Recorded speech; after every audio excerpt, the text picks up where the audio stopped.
வணக்கம் நீபா மேம். வணக்கம். வணக்கம். எப்படி எப்படி இருக்கீங்க?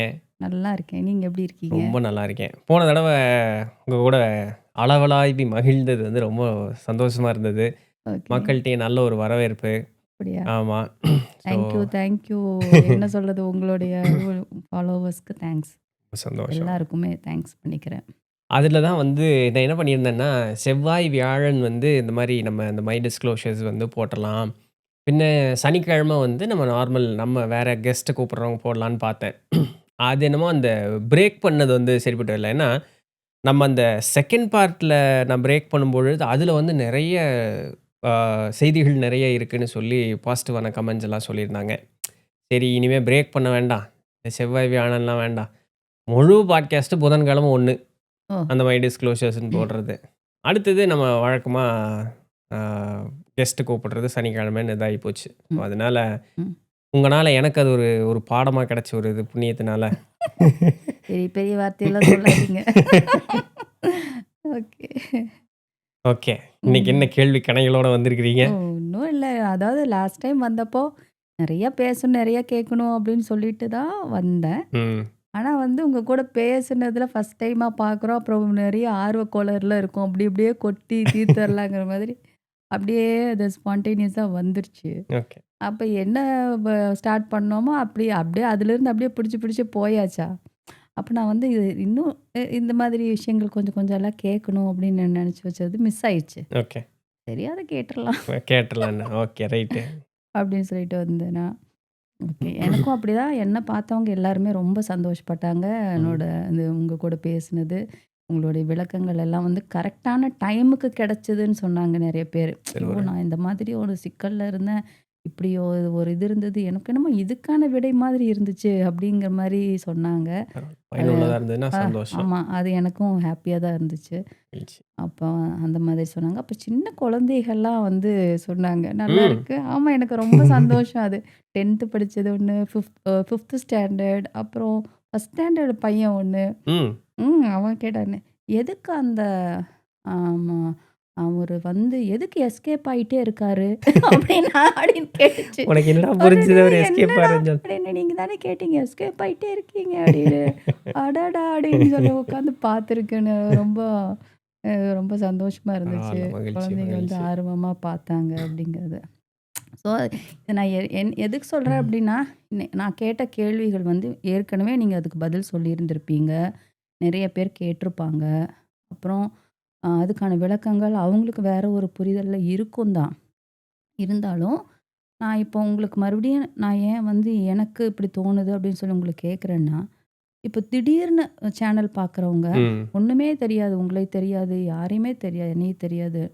திடீர்னு இந்த சேனல் பார்க்குறவங்க, இப்ப நான் அனுப்பிச்சேன் அப்படிங்கும்போது என்னோட ஃப்ரெண்ட்ஸ் சர்க்கிள்லேயே ஒண்ணுமே தெரியாது. அவங்க சும்மா பிளாங்க்கா பார்ப்பாங்க. ம். அப்படி பார்க்கும்போது, அவங்களுக்கு இந்த மாதிரியான கொஷின்ஸ் எல்லாமே வந்து திடீர்னு ஒரே ஒரு ஒரு இதுலயே வீடியோல அப்படியே வீடியோல வந்து அவங்களுக்கு தெரியுதுங்கிறது பெரிய பெரிய விஷயம். விஷயம். உங்களோட 100 வீடியோஸ் பார்த்தா தான், இது நீங்க இப்படி இது ஒவ்வொன்ல தான் சொல்லியிருப்பீங்க டாபிக்ல.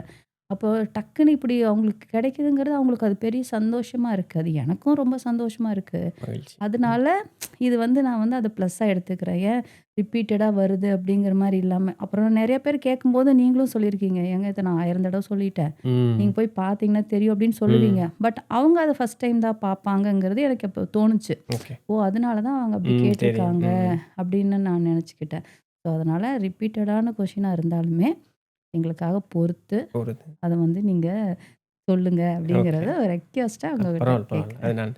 நான் இன்னொன்னு ஒண்ணு. நானும் டக்குன்னு மறந்துட்டேன். போன தடவ வந்து உங்கள இன்ட்ரோ குடுக்காம போனதுனால நெறைய பேர் வந்து என்னைய ம். கொஞ்சம் கடிஞ்சிட்டாங்க. அவங்க அப் யாருன்னே சொல்லல. அவங்கள பத்தி இன்ட்ரோடியூஸே பண்ணலன்னு சொல்லி. அ உங்கள பத்தி ஒரு ஓரிரு வார்த்தைகள் சொல்லுங்களேன். அ நான் நீபா விஜயலட்சுமி நீபா யாருன்னு சொல்லி. விஜயலக்ஷ்மி. அம் நான் வந்து பாஃப்டால வந்து சென்னை பாஃப்டால வந்து டைரக்ஷன் அண்ட் ஸ்க்ரீன் ப்ளே முடிச்சேன். ம். அதுக்கு முன்னாடி டான்ஸ் அண்ட் பரதநாட்டியம் அண்ட் பாட்டு ம். காலேஜில படிச்சேன். அப்புறமா அது முடிச்சுட்டு அம்மா வந்து ஸ்கூல் கரஸ்பாண்டன்ட். அதனால ஸ்கூல் லைன்ல தான் இருந்தோம். ம். ஸ்கூல் அந்த மாதிரி போயிட்டுருந்துச்சு. ம். அதுக்கப்புறமா இந்த ஜோசியம், ரெய்க்கி, ம் டேரோ இப்போ வந்து டேரோ வந்து தான் நான் மெயினா பண்ணிட்டுருக்கேன். ஏன்னா எனக்கு வந்து ஒரு 15 இருக்கும்போது வந்து இந்த ஆவிகளுடன் பேசுறது வந்து ரொம்ப இன்ட்ரெஸ்ட் இருந்துச்சு. பேசுவீங்களா? அப்போ. அப்ப பேசினேன். ஆ. ஆமா, ஆமா. அப்ப வந்து அதெல்லாம் ட்ரை பண்ணி அப்படி இப்படின்லாம் பண்ணி ரொம்ப கலாட்டாலாம் பண்ணேன். அ. அப்புறம் வீட்ல கொட்டி உட்கார மண்டையிலேயே வச்சுட்டாங்க. போட்டு வச்சுட்டாங்களா? மண்டையிலே கொட்டிட்டாங்க. அதான் கரெக்ட். கூட்டிட்டே போயிட்டாங்க. அந்த மீடியம் கிட்ட கூட்டிட்டே போய் முதல்ல ஸ்டாப் பண்ணும் அப்படிங்கிற மாரி தான். அப்போ நிறுத்தின அந்த இது வந்து தேடல் வந்து இருந்துட்டே இருந்தது. அப்போ வந்து இந்த ஏஞ்சல்ஸோட பேசுறது, கார்டு அப்படிங்கும்போது எனக்கு அதனுடைய ரிலேட்டடாவே போயிட்டு இருந்துச்சு. ம். அப்போ ரொம்ப கியூரியாசிட்டில தான் இந்த டேரோ படிச்சேன். ம். அந்த டேரோ ஒர்க் அவுட் ஆயிருச்சு. நான் அது பார்க்குறேன். ம். அதில அது ஒரு அடிக்கடி நான் பார்ப்பேன். சொல்லிட்டுருப்பேன் ம். எல்லாருக்கும். ம். அந்த மாரி போயிட்டுருக்கு. ம். இவ்வளோதான் நான். அவ்வளோதான். ஒரு சிம்பிளான ஒரு லைஃபு. ஆமா. சிம்பிளான ஒரு லைஃபு. இந்த மாரி ஏதாவது யோசிச்சுட்டே அப்படின்னு நாங்க இருப்பேன். சொல்லிக்கிறோம். ஆனா பின்னணியில வந்து நீங்க எவ்வளோ பெரிய ஆள்ன்னு வந்து எங்களுக்கு தெரியாது. நீங்களும் பெருசா தன்னடக்கத்தோட இருக்கிறீங்க சொல்லல. அப்படியெல்லாம் ஒண்ணும் இல்ல. அப்படியெல்லாம் ஒண்ணுமே இல்லைங்க ஜி. அவ்வளோதான். அவ்வளோதான். பரவால்ல. ம். மகிழ்ச்சி. மக்களே, நீபா ம். மேடம் பத்தி தெரிஞ்சிருப்பீங்கன்னு நம்புறேன். போன தடவ எனக்கு Instagramல சரிங்க. கமெண்ட்ல எல்லாம் கேட்டு, என்னங்க அவங்கள பத்தி இன்ட்ரோ குடுக்கவே இல்ல. கெஸ்ட்ட நான் தான் பத்தி யாருன்னே சொல்லிட்டேனே, உங்களில் ஒருத்தி. கெஸ்ட்ட பத்தி எதுவுமே அதனால சொல்லாம நீங்க பாட்டுக்கு வீடியோ ஆரம்பிச்சுட்டீங்க அப்படின்னு அப்படி சொல்லிட்டு. அதுதான். அது சரி அவருடைய ஓகே. தவறு இல்ல. என்னுடைய இதுதான். நான் தான் அப்படிலாம் ஸ்டார்ட் பண்ணேன். கரெக்ட்டா தானே? அப்படிலாம் இல்ல. நான் நானும் ஸ்டார்ட் பண்ணதுனால. கேட்டிருந்திருக்கணும்.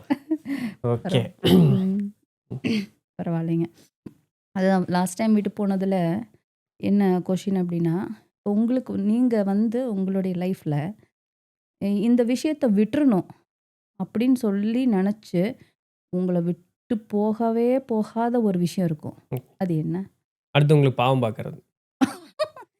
பாவம் பார்க்கிறதா? பார்க்க ஓ! அந்த பாவம் அடுத்தவங்களுக்கு பாவம் பார்க்கறது வந்து நம்ம விட்டுறணும். இனிமே அப்படின்னு நெனச்சிட்டு இருக்கீங்க. ஆனா அது பண்ணாம இருக்க நெனைக்கணும்னு முடியல. இல்ல. அ. பாவம் பார்க்கறது, இல்ல அடுத்தவங்க மேல கடிஞ்சுக்கிறது அப்படின்னு சொல்லக்கூடிய அதுவுமே வந்து ஒரு ஒரு வகையான ஒரு பற்று தான் அது. இப்போ இப்போ நம்மளுடைய சைவ சித்தாந்த வகுப்புகளுக்கு போம்பொழுது, அங்க ஆசிரியர் என்ன சொல்லுவாருன்னா, இது உண்மதான். நான் நாளை மினி யாராவது வகுப்புக்கு போம்பொழுது இதெல்லாம் கவனிங்கங்கிறதுக்காக நான் சொல்றேன். பட் இது வந்து நம்மளுடைய ஆன்மீகத்தில இருக்கக்கூடிய கோட்பாடு தான். பாவம் செய்தால் நரகம் புகுந்து மறுபடியும் பூலோகத்திற்கு மனித வாழ்விற்கு வருவோம் அப்படிங்கிறத சொல்லுவது போல, புண்ணியம் செய்திருந்தால் சொர்க்கம் புகுந்து மறுபடியும் பூலோக வாழ்விற்கு நாம வரவே செய்வோம். இப்போ பாவம் செய்தாலும் பிறப்புண்டு, புண்ணியம் செய்தாலும் பிறப்புண்டு. அதற்கு தகுந்தாற் போல உண்டான பிறப்பு நமக்கு வாய்க்குமே தவிர, பிறவா நிலை இல்லாமல்லாம் கிடைக்காது. இப்போ உனக்கு வந்து இவ்வளவு காலமா பாவத்திற்கு உண்டான நிலை இங்கே முடிஞ்சுதா? போயிட்டு வாப்பா திருப்பியும் போய் உனக்கு மறுபடியும் ஒரு சான்ஸ். புண்ணியத்திற்கு உண்டான சொர்க்கலோகத்துக்கு போனோமா, அங்க இருக்கக்கூடிய மகிழ்ச்சி எல்லாம் அனுபவிச்சோமா, டைம் முடிஞ்சதுப்பா போயிட்டு வா அப்படின்னு திருப்பி அனுப்பிச்சு விட்டுருவாங்க. அப்போ இந்த பாவம் பார்க்கிறது, இல்ல நான் வந்து அடுத்தவர்களுடைய தவறை கடிந்து கொள்வது அப்படின்னு சொல்றது கூட எல்லாமே ஒரு வகையான பற்று தான். இப்போ ஒரு ஞானி இருக்காரு. அந்த ஞானிகிட்ட போயி, "சாமி என்னால ரொம்ப முடியல. எனக்கு ஏதாவது பண்ணி உதவி செய்யுங்கன்னு." அந்த ஞானிக்கு தெரியும் அவன் ஏன் அந்த நிலையில இருக்கான்னு சொல்லிட்டு. அவன் அந்த நிலைய கடந்தா மட்டும் தான், அவன் இப்ப படக்கூடிய துன்பம் இனிமேல் அவனுக்கு வரவே வராம இருக்கக்கூடிய ஒரு சூழல் அவனுக்கு வாய்க்குங்கிறது இவருக்கு தெரியும். அவர் பேசாம இருப்பார். அந்த இடத்துல தாயுள்ளத்தோட அப்ப அந்த ஞானி தானே தாயுள்ளத்தோட இருக்கணும்ல்ல. ம். அவரு பரிவோட வந்து அவர்களை பாதுகாக்கணும்லன்னு கேட்டோம்னா, நம்ம இந்த மாரி பாதிப்புல இருந்தோம்னா, அவரு ஒரு வேள காப்பாத்தாம போயிட்டாருங்கிற ஒரு பயத்துல இந்த வியாக்கியானமெல்லாம் பேசலாம். ம். ஆனா, நல் பரந்த நோக்கத்தோட, பரந்த பார்வையோட இருக்கக்கூடிய ஞானியர்களுக்கு, நாம் என்ன செய்தோம்? என்ன செய்ததனால் இப்போ இந்த ஒரு விளை வந்து நம்ம அனுபவிச்சுட்டு இருக்கோம் அப்படிங்கிறது அவர்களுக்கு நல்லா தெரிஞ்சிரும். அப்போ உதவி செய்யணுமா? உதவி செய்ய வேண்டாமா? செய்யணும்னா எவ்வளவு செய்யணும்? நானே செஞ்சு குடுத்தரணுமா? இல்ல அவனுடைய வாழ்வ அவன் திருத்திக் கொள்வதற்கு வழிய காட்டிக் குடுக்கணுமா? இது எல்லாமே அவங்க வந்து கால்குலேட் பண்ணிருவாங்க. ம். அப்படி பண்ணிட்டாங்கன்னா, செய்யணும்னா செய்வாங்க. இல்லாட்டி அப்படி கல்லு மாரி பேசாமயே இருப்பாங்க. அவங்கள அசைக்கவே முடியாது இவங்கனால. ஏன்னா, அவங்க வந்து அந்த இடத்துல தனக்குன்னு இது ஒண்ணு வச்சுக்கிட்டாங்கன்னு கிடையாது. வேற வழி இல்ல. உன் நிலைமைய நீ அனுபவிச்சு தான் ஆகணும். வேற வழி இல்ல. உன்னை ம். நான் இன்னைக்கு காப்பாத்துனேன்னாலுமே, நீ மறுபடியும் ஏன்னா இந்த தவறு ஏதோ ஒண்ணு செஞ்சதுனால இந்த வினைய அனுபவிச்சிருக்கான். ம். இப்ப இத செய்யாம இருந்தா தான் இந்த வினை இவனுக்கு மறுபடியும் வராது. அப்ப அந்த பாடத்த அவன் படிச்சே ஆகணும் அந்த இடத்துல. அதுக்கு முன்னாடியே நான் அவன காப்பாத்திட்டேன்னு வச்சுக்கங்களேன், இதே தவறு தான் அவன் திரும்பவும் செய்வான். இதே நிலைக்கு தான் அவன் திரும்பவும் வருவான். அப்ப அந்த இடத்துல பரிவு பார்க்கிறதுங்கிறது வந்து தவறு தானே தவிர, அங்க பரிவு பார்க்காம விடுறது தவறு கிடையாது. அவன் மீது கொண்ட கருணையினால் அவன அந்த நேரத்தில காப்பாத்தாம பேசாம விட்டுருவாங்க. அது கருணை தான் உண்மையாலுமே. இதுதான் இது சைவம் சொல்லுது. சைவ சாத்திர நூட்கள் சொல்லுது. ம். இறைவன் உம்மை அழிக்கிறான்னு சொன்னா அதுவுமே கருணை தான். ம். ஏன்னா, இதற்கு மேல நீ இங்க இருந்துகிட்டே இருந்தன்னா, நீ இன்னும் பாவத்த சேர்த்துக்கிட்டே இருக்க. ஓகே. டைம் உனக்கு முடிஞ்சது. மறுபடியும் சான்ஸ் இருக்கு. போதும். போதும். இப்போதைக்கு நீ ம். உனக்கு குடுத்த வாய்ப்ப நீ இழந்துட்ட. ம். அப்ப இறப்புங்கிறதும் கருணை. ம். பிறப்பு எப்படி கருணையோ, இறப்பும் கருணையே. கருணையே. அப்போ இந்த கருணை வந்து அதுதான். இறை அப்படிங்கிறது இருக்கு. இப்ப கோயிலுக்கு போனவங்களுக்கு எல்லாத்துக்கும் சாமி அசைஞ்சதுன்னு வச்சுக்கங்களேன். நம்ம சாமிய மதிக்கவே மாட்டோம். அப்புறம் அதுக்கு பேரு சாமியே கிடையாது. அப்புறம் அப்ப என்ன ஆயிருவோம்? எல்லாரும் இறைவனுடைய கைப்பாவை மாரி ஆயிருவோம் இல்லையா? கேட்டா கிடைக்குது. அப்படிங்கிற மாரி ஆயிரும். அப்போ வந்து எல்லாத்துக்குமே சுவிட்ச் அங்க இருக்கு. நான் சுவிட்ச போட்டேன்னா, எல்லா வேலையும் செய்யுங்கிற மாரி ஆயிரும். அப்படி இல்ல. அப்ப நான் என் தேவைக்காக நான் இங்க பூலோகத்திற்கு வந்திருக்கேன்னா, என் தேவைய நான் தான் பார்த்துக்கணும். ஒரு உதவிக்கு போய் அங்க நிக்கலாம். அந்நாடுமா போய் நின்னுகிட்டு இருக்க முடியும் நம்மனால. இல்லைங்களா? அப்போ அந்த பாவம் பார்க்கிறதுங்கிறதே தப்பு தான் ஃபர்ஸ்ட் ஆஃப் ஆல். எங்க ம். அம்மா எப்பவுமே சொல்லுவாங்க. அடுத்தவனுக்கு பாவம்ன்னு சொல்லாத. ஐயோ! ஆமா. பாவம்ன்னு சொல்லாத. அவன் பாவம்லாம் சொல்லியிருக்கோம். உன்கிட்ட வந்துரும். ஆமா அது கேட்டுருக்கேன். வருதோ வரலையோ தெரியல. ஆனா இது ஒரு சொல் வழக்கா உண்டு. உண்டு. அவன் செய்த செயலுக்கு அவன் அந்த வினைய அவன் அனுபவிக்கிறான். அதனால இந்த பரிவுன்னு இருக்கிறது வந்து, யாரிடம் பரிவு கொள்ள வேண்டும்ங்கிற கணக்கு இருக்கு.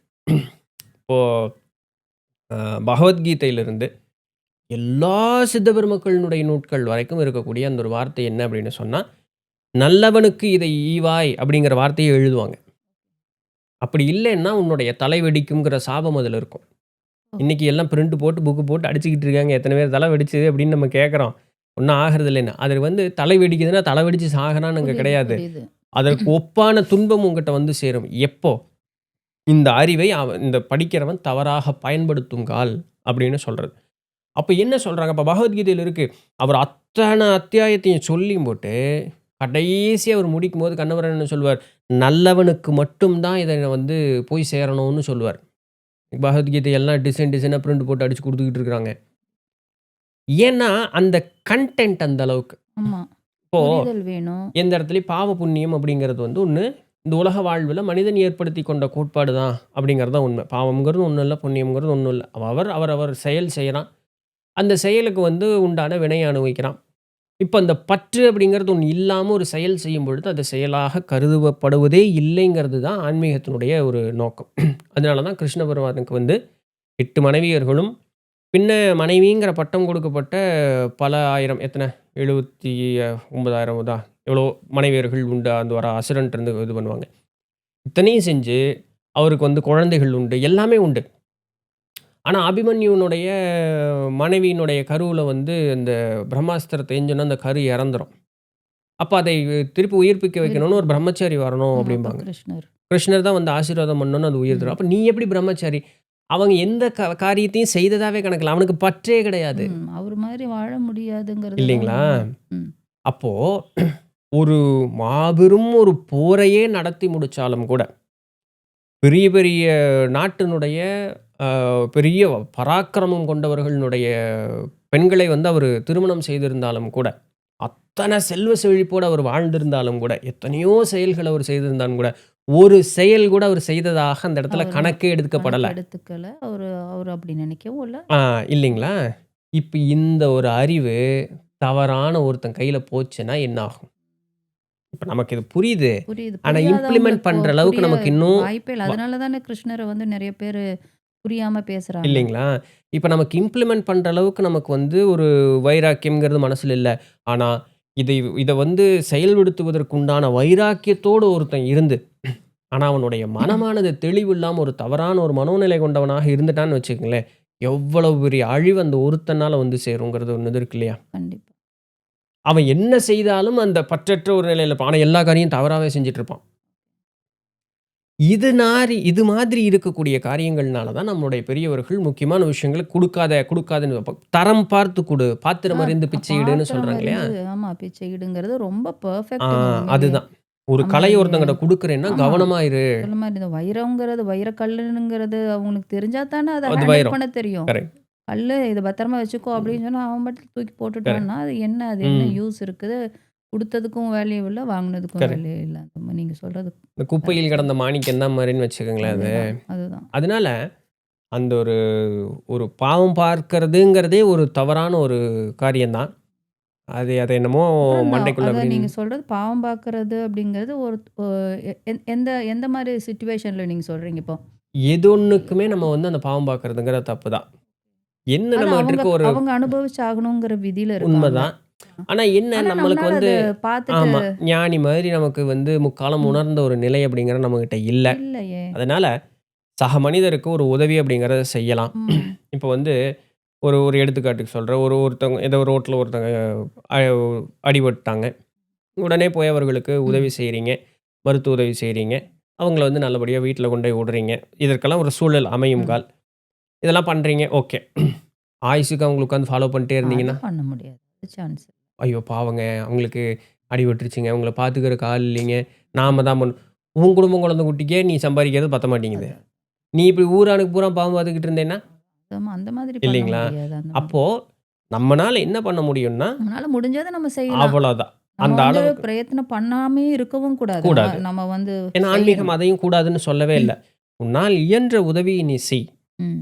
சரிங்களா? இயன்ற உதவிய நீ செய். உன்கிட்ட ஒருத்தன் இல்லேன்னு வந்து கேட்கறானா, முழுசும் இல்லேன்னு சொல்லி புறம் தள்ளாதவன, உன்னால் என்ன முடிஞ்சுதோ இயன்றதை அவனுக்கு குடுத்து, காசு கேட்டு வரான். காசு இல்ல. அப்பா என்கிட்ட குடுக்கறதுக்கு உண்டான காசு இல்ல. ஆனா, பசியோட இருப்ப போல, ஒரு வாய் சாப்பாடாவது சாப்பிட்டு போ. தாகத்தோட இருப்ப போல, ஒரு வாய் தண்ணியாவது குடிச்சிட்டு போ. உன்னால அதுதான் முடியுது அப்படின்னு சொன்னா. இல்ல, ஒரு ஆறுதலுக்கு ஒரு நாள் சரி ஒண்ணும் பரவாயில்லையா உடு, பரவால்ல எல்லாம் சரியா போயிரும். அவன விட நாம செருப்படி தின்னுட்டுருப்போம். ம். ஆனா, அந்த நேரத்துல அவனுக்கு கொடுக்கக்கூடிய அந்த ஒரு ஆறுதலான வார்த்தை அவன ஊக்கப்படுத்தும். அதுதான் உன்னால முடியும்னா, கடைசிக்கு அதையாவது செய். ம். செய்யாம வந்து இருக்கவே கூடாது. எந்த உதவியும் செய்யாம இருக்கக்கூடாதுங்கிறது ஆன்மீகம் அத தான் சொல்லுது. ம். ஆனா என்னன்னா, அதுவே நம்மள அழிப்பதற்கு அளவுக்கு அந்த ஆயிறக்கூடாது. மாதிரி இருக்கக்கூடாது. ஓ அவங்களுக்கு செய்ய வேண்டிய அளவுக்கான அந்த உதவிய உன்னால முடியுது அப்டின்னா, அத செய். உன்னால முடியாதத நீ இப்ப போய் ட்ரை பண்ணிட்டு மெனக்கெடணும்னு அவசியம் இல்ல. இருக்க வேண்டிய இன்னொன்னு அவசியம் இல்ல. மண்டையிலேயே போட்டு சுத்தக்கூடாது. ஆ ஐயோ! என்னாச்சோ? அது ஏதாச்சோ? சொன்னீங்களே! என்ன இப்படி அது ஏதாச்சோ? பெரிய விஷயங்க. ஐய்யயோ! அது பண்ணவே கூடாது. அது அது வந்து நம்மளே கொன்றும்ல ஆமா, அது. ஆமா. எப்படியாச்சோ? என்னாச்சோ? ம். என்ன பண்ணாங்க? ஏது பண்ணாங்க? இதையே யோசிச்சுட்டு இருந்தா, சோதிடம் படிக்கும்போது, ஒண்ணும் பண்ண முடியாது. இந்த கும்பராசிக்காரங்க இருக்காங்க. கும்பராசிக்காரங்க இந்த மாதிரி தான். ஊர்ல இருக்கக்கூடிய எல்லா ரகசியமும் அந்த கும்பராசிக்கு தெரியும். ஏன்னா, அது குடத்த இப்படி ஓ! சுமந்துட்டு ஆமாமா. இருக்கிறது தான். போகுதோ, போகலையோ ஆமா, இவங்களும் கேட்டுருவாங்க. ஆமா, இவங்கள தேடி போனாலும் சொல்லிருவாங்க ஆமா. இல்லையா? சரிங்களா? இந்த இந்த குடம் தான் அது. எங்க ஐயா தான் சொல்லுவாரு. "அது என்ன குடத் தண்ணீன்னு நெனச்சியா? அதுக்குள்ள இருக்கிறது பூரா அழுக்கு தண்ணி" அப்படிம்பாரு. கண்டிப்பா. ஊர்ல இருக்க எல்லா குப்பையும் இவன்கிட்ட தான் இருக்கும். இவன் ம். வெளியவும் சொல்லவும் மாட்டான்.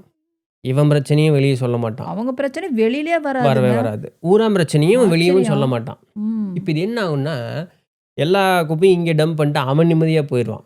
இவன் உட்காந்துருப்பான். ஐயோ! பாவம் இப்படி யோசிச்சுட்டு இருப்பாங்க. ஆயிப்போச்சே! ஐயோ! பாவம் என்னாச்சு? இவனுக்கு தான் உடம்பு சரியில்லாம வந்துரும். ஆமா, கண்டிப்பா. எல்லாத்தையும் யோசிச்சுட்டு உட்காந்துட்டு இருந்தா, இது கும்பராசிக்காரனுக்கு உண்டான சாபக்கேடு இது. ஆபத்து.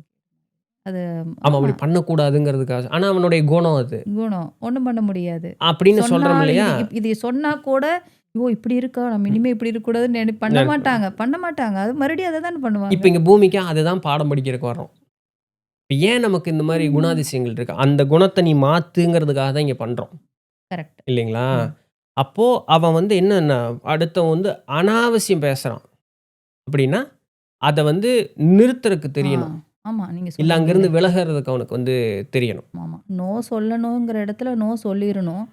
நம்ம கரெக்ட்டு தானே. அவங்க வந்து இப்ப அவங்க புலம்புறத கேட்டோம்னா, ம். நம்ம பாதி புலம்ப கண்டிப்பா. வேண்டியதாயிடும். இப்ப நம்ம வந்து நமக்கு வந்து இந்த பிசிக்கல் பாடி மட்டும் தான் நமக்கு தெரியுது. நம்மளுடைய அந்த எனர்ஜி பாடி நமக்கு தெரியறதே கிடையாது. ஆ அதனால இன்னைக்கு அறிவியல் வந்து அந்த கிரில்லியன் கேமராங்கிற மாரி ம். நெறைய டிவைஸஸ் எல்லாம் வச்சு, ஆமா எனர்ஜி பாடின்னு இருக்கு. ஒண்ணு இருக்குன்னு ம். ப்ரூவ் பண்றாங்க. ம்.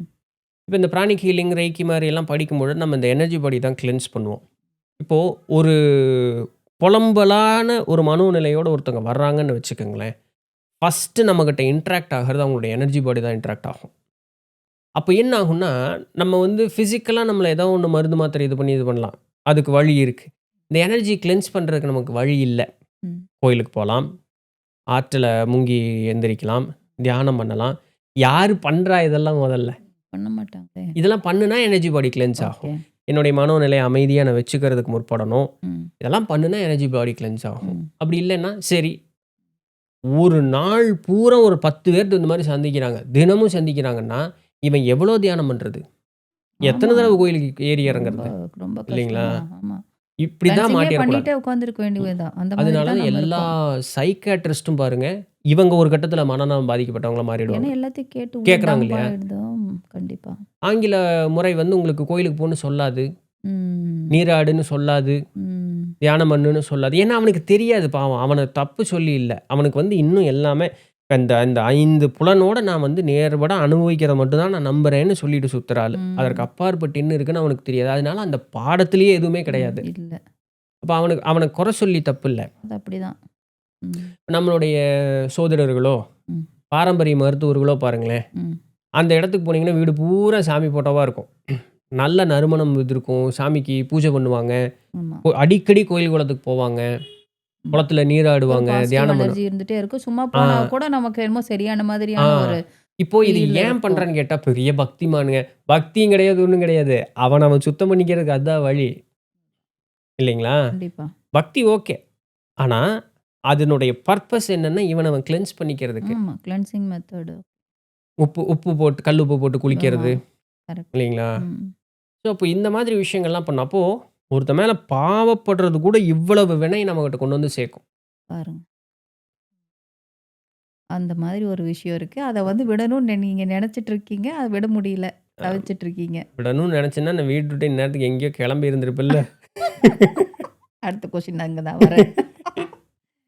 அடுத்தது என்னன்னா, உங்களுடைய குடும்பம், பெற்றோர்கள் இவங்க கிட்ட இருந்து நீங்க அம் கற்றுக்கொண்ட நல்லது என்ன? ஓகே. கெட்டது என்ன? ம். ஓகே. கெட்டது அப்படின்னு சொல்றோம்னு வச்சுக்கங்களேன், அவங்க செஞ்ச நல்லது தான் அவங்களுடைய கெட்டது. இவ்வளோ நேரம் நான் சொன்னேன்ல பாவம் பார்த்ததுன்னு சொல்லிட்டு. அது தன்னை அழித்துக் கொள்ளக்கூடிய அளவுக்கு பாவம் பார்க்கக்கூடிய ஆளு எங்க அப்பா. ஓகே. ஃபர்ஸ்ட்டு பிரச்சனை அங்க வந்ததுங்களா? அவருக்கு கொஞ்சம் கூட அவகாசம் குடுக்காம எங்க அம்மா அவர வந்து காப்பாத்திட்டே இருந்தது 2வது தப்பு. இப்ப சன்னியாசி வந்து இவன் திருந்துறதுக்கு வாய்ப்பு குடுக்கணுங்கிறனால அவர் அமைதியா இருந்தாரு பார்த்தீங்களா? ஆமா. அந்த மாரி. ஸோ இது வந்து பெருவாரியான குடும்பங்கள் இந்த மாதிரி நிகழ்வுகள சந்திக்கலாம். அந்த ஆம்பள வந்து ம். ஜாலியா இருப்பாங்க. குடும்பத்துக்கு மட்டும் அக்கறை இருக்காது. ஊர் பூரா எல்லாத்துக்கும் அக்கறை இருக்கும். அதனால இங்க என்னுடைய தகப்பன் மோசமான ஆள். அவர் நல்ல வீட்டுக்காரர். நல்ல அப்பாங்க. வீட்டுக்கும் அதனால தானே நல்லவர் அப்படி தான். இருக்காரு. வெளியவும் நல்லவர் அவரு. அதே போல வெளியவும் நல்லவர். வீட்ல வந்து கொஞ்சம் பொறுத்துக்கோ இப்ப என்ன அப்டிம்பாரு. ஆனா வெளிய அந்த அது வராது. யாராவது இல்லன்னு கேட்டாங்கன்னு வச்சுக்கங்களேன். ஐயோ! இல்லையா? ரூ. 10 இந்தா ரூ. 15 வச்சுக்கோம்பாரு. அந்த மாரி ஒரு குணம் கொண்டவர். இன்னொன்னு உணர்வுகள வந்து அதிகமாக புரிந்து கொள்ள முடியாத ஒரு நிலையில இருக்கக்கூடிய ஒரு தன்மையில வந்து அவங்க பயணம் பண்ணக்கூடிய ஆட்களாக இருப்பாங்க. இப்ப வெள்ளைக்காரனுக்கு ஒரு எக்ஸாம்பிள் சொன்னேன்ல. எல்லாமே பிசிக்கலா இருக்கிறது மட்டும் தான் அப்படின்னு சொல்லிட்டு. ஸோ அந்த ம். மாரி. இது வந்து நான் அந்த போன தடவ நம்ம பேசும்போது தான் நெனைக்கிறேன். ம். எ என்னுடைய பெற்றோர்கள்னால நான் நெறைய விஷயங்கள் தெரிஞ்சுக்கிட்டேன். ரொம்ப நாள் வந்து பெற்றோர்கள வந்து சபித்த நாட்கள்ல உண்டு. இன்னும் ம். உனக்கெல்லாம் பையனா பொறந்தேன் பாரு. நான் செஞ்ச பாவம் அது அப்படி இப்படியெல்லாம் பேசின நாட்கள்ல உண்டு. கண்டிப்பா. எல்லாருமே பேசுறது தான் அது. அப்படியே உட்கார்ந்து இப்படியே சிந்திச்சு பார்க்கும்பொழுது, இந்த அதான் தெரியும். காரண காரியங்கள்னால நான் ஏற்பட்ட துன்பமோ, இல்ல ஏதோ ஒண்ணு வந்து அதிகம் தான். இல்லைன்னு சொல்றதுக்கு ஒண்ணும் இல்ல. ஆனா, இன்னைக்கு இந்த ஒரு மனோநிலையும், மனப்பக்குவமும் எனக்கு இருக்கு அப்படின்னு சொன்னா, இந்த சூழல் இல்லைன்னா நாங்கிற இன்னைக்கு இன்னைக்கு இல்ல நானு. இல்ல. இல்லைங்களா? அதனால நான் அவங்களுக்கு ரொம்ப மனதார நன்றி தான் சொல்றேனே நன்றி தவிர, தான். மத்தபடி இப்ப நான் வேற எதுவுமே சொல்றதே இல்ல. எதுவுமே இந்த ஒரு சூழல் அப்போ நம்ம இந்த ஆன்மூலக பதிவுகள்லாம் படிக்கிறோம். இப்ப நான் வந்து இந்த பெற்றோர தேர்ந்தெடுத்துட்டு வந்தேன் அப்படின்னு தான் சொல்றேன். பிள்ளைகள் தான் பெற்றோர ம். தேர்ந்தெடுக்கிறாங்கன்னு. கண்டிப்பா. இப்ப நானே தேர்ந்தெடுத்து வந்துட்டு, ம். நானே வந்து குறை குறை சொல்லவும் பேசினேன் அப்படின்னு சொன்னா, கூடாது. அப்ப என்னைய விட மோசமான ஆள் வேற ம். யாருமே கிடையாது. இப்ப இதெல்லாம் மண்டைக்குள்ள ஓடுது. வெறும் வீடியோ மட்டும் போடுறது அர்த்தம் இல்லல்ல. அப்ப என் அர்த்தம் இல்ல. மண்டைக்குள்ள திருப்பி ஆமா. யோசனை நீங்க என்ன வரணும்ல. படிக்கிறீங்களோ, அப்புறம் அத நீங்க வந்து உங்களுடைய லைஃப்ல வந்து வரணும் எக்ஸ்பீரியன்ஸ் இல்லையா? பண்ணி பார்ப்பீங்க கண்டிப்பா. அப்ப இத அப்படியே சிந்திக்கும் பொழுது, அப்போ இந்த பெற்றோரை நான் பெற்றுக்கொள்வதற்கு ஒரு காரண காரியம் இருக்கும். ம். இப்ப அந்த ஆன்மூலக பதிவுகள் நமக்கு மறுபடியும் இன்னொரு காரியத்த சொல்லுது. ம். இந்த உலக வாழ்வுல அவர்கள் அப்படி இருக்கலாம். ம். ஆனா, உண்மையான ஆன்ம ஆன்மா ரூபத்துல அவர்கள் வந்து எவ்ளோ முதிர்ந்தவர்களா பெரிய இருக்கலாம். ஆளுகளா இருக்கலாம். உங்களுக்காக இல்லன்னா, வேண்டி உனக்கு இப்படி ஒரு ம். சூழல் வேணுங்கிறதுக்காக ம். தன்னை இப்படி ஒரு நிலைப்படுத்தி அவர்கள் வந்திருக்கலாம். நிச்சயமா, இல்லைங்களா? அப்ப நான் நிச்சயமா. கண்ணுக்கு நேரா தெரிஞ்சத மட்டும் வச்சு குறைன்னு பேசக்கூடாது. சொல்லக்கூடாது. அப்ப இதெல்லாம் சிந்திச்சு பார்க்கும் பொழுது, என்னுடைய பெற்றோர்களுக்கு நான் என்னைக்குமே நன்றி மட்டும் தான் சொல்றேன். இந்த ஒரு சூழலை ஏற்படுத்தி குடுத்த சாமிக்கும் நான் நன்றி மட்டும் தான் சொல்றேன். இது என்ன பண்ணிருதுன்னா, இந்த மனோநிலை வந்த உடனேயே, என்னுடைய முன்னேற்றம்ங்கிறது வந்து அப்படியே ஒரு கேட்டலிஸ்ட் போட்ட மாரி 10x ஸ்பீடுல போய்க்கிட்டு இருக்கு அப்படியே. ஓகே. ஏன்னா, கோவப்படுவதற்கும், வருத்தப்படுவதற்கும், மனம் நொந்து போய் இருக்கிறதுக்கும் ஏகப்பட்ட சூழல் நாள் பொழுதும் நடக்கும். நாள் பொழுதும் நடக்கும். அந்த நேரத்தில நம்ம அமைதிய வச்சுக்கிறதுக்கு நம்ம பழகணும். அப்போ ஒரு தடவையும் அந்த அவுட் பர்ஸ்ட் ஆகும்போது, டக்குன்னு நம்ம அறியாம அப்படியே வரும்போது, இன்னைக்கும் ஒரு சில நேரங்கள்ல நடக்க தான் செய்யுது. நான் இன்னும் 100% மாறிட்டேன்னு சொல்லல. ஆனா, அந்த இவ்வளவு தூரம் நான் மாறினதுக்கு ஒரு காரணம் இந்த புரிதல் எல்லாம் தான். ம். அப்ப அந்த சூழல்கள் இன்னும் நடக்கும்பொழுது என்ன ஆகுது, நான் வந்து இன்னும் என்னை மெருகேத்திட்டே இருக்கேன். I am getting a better version of myself. அவங்க கிட்டேருந்து நீங்க வந்து அ அவங்க அவங்க கரெக்ட்டு தான். அவங்க செஞ்சது கரெக்ட்டு தான்.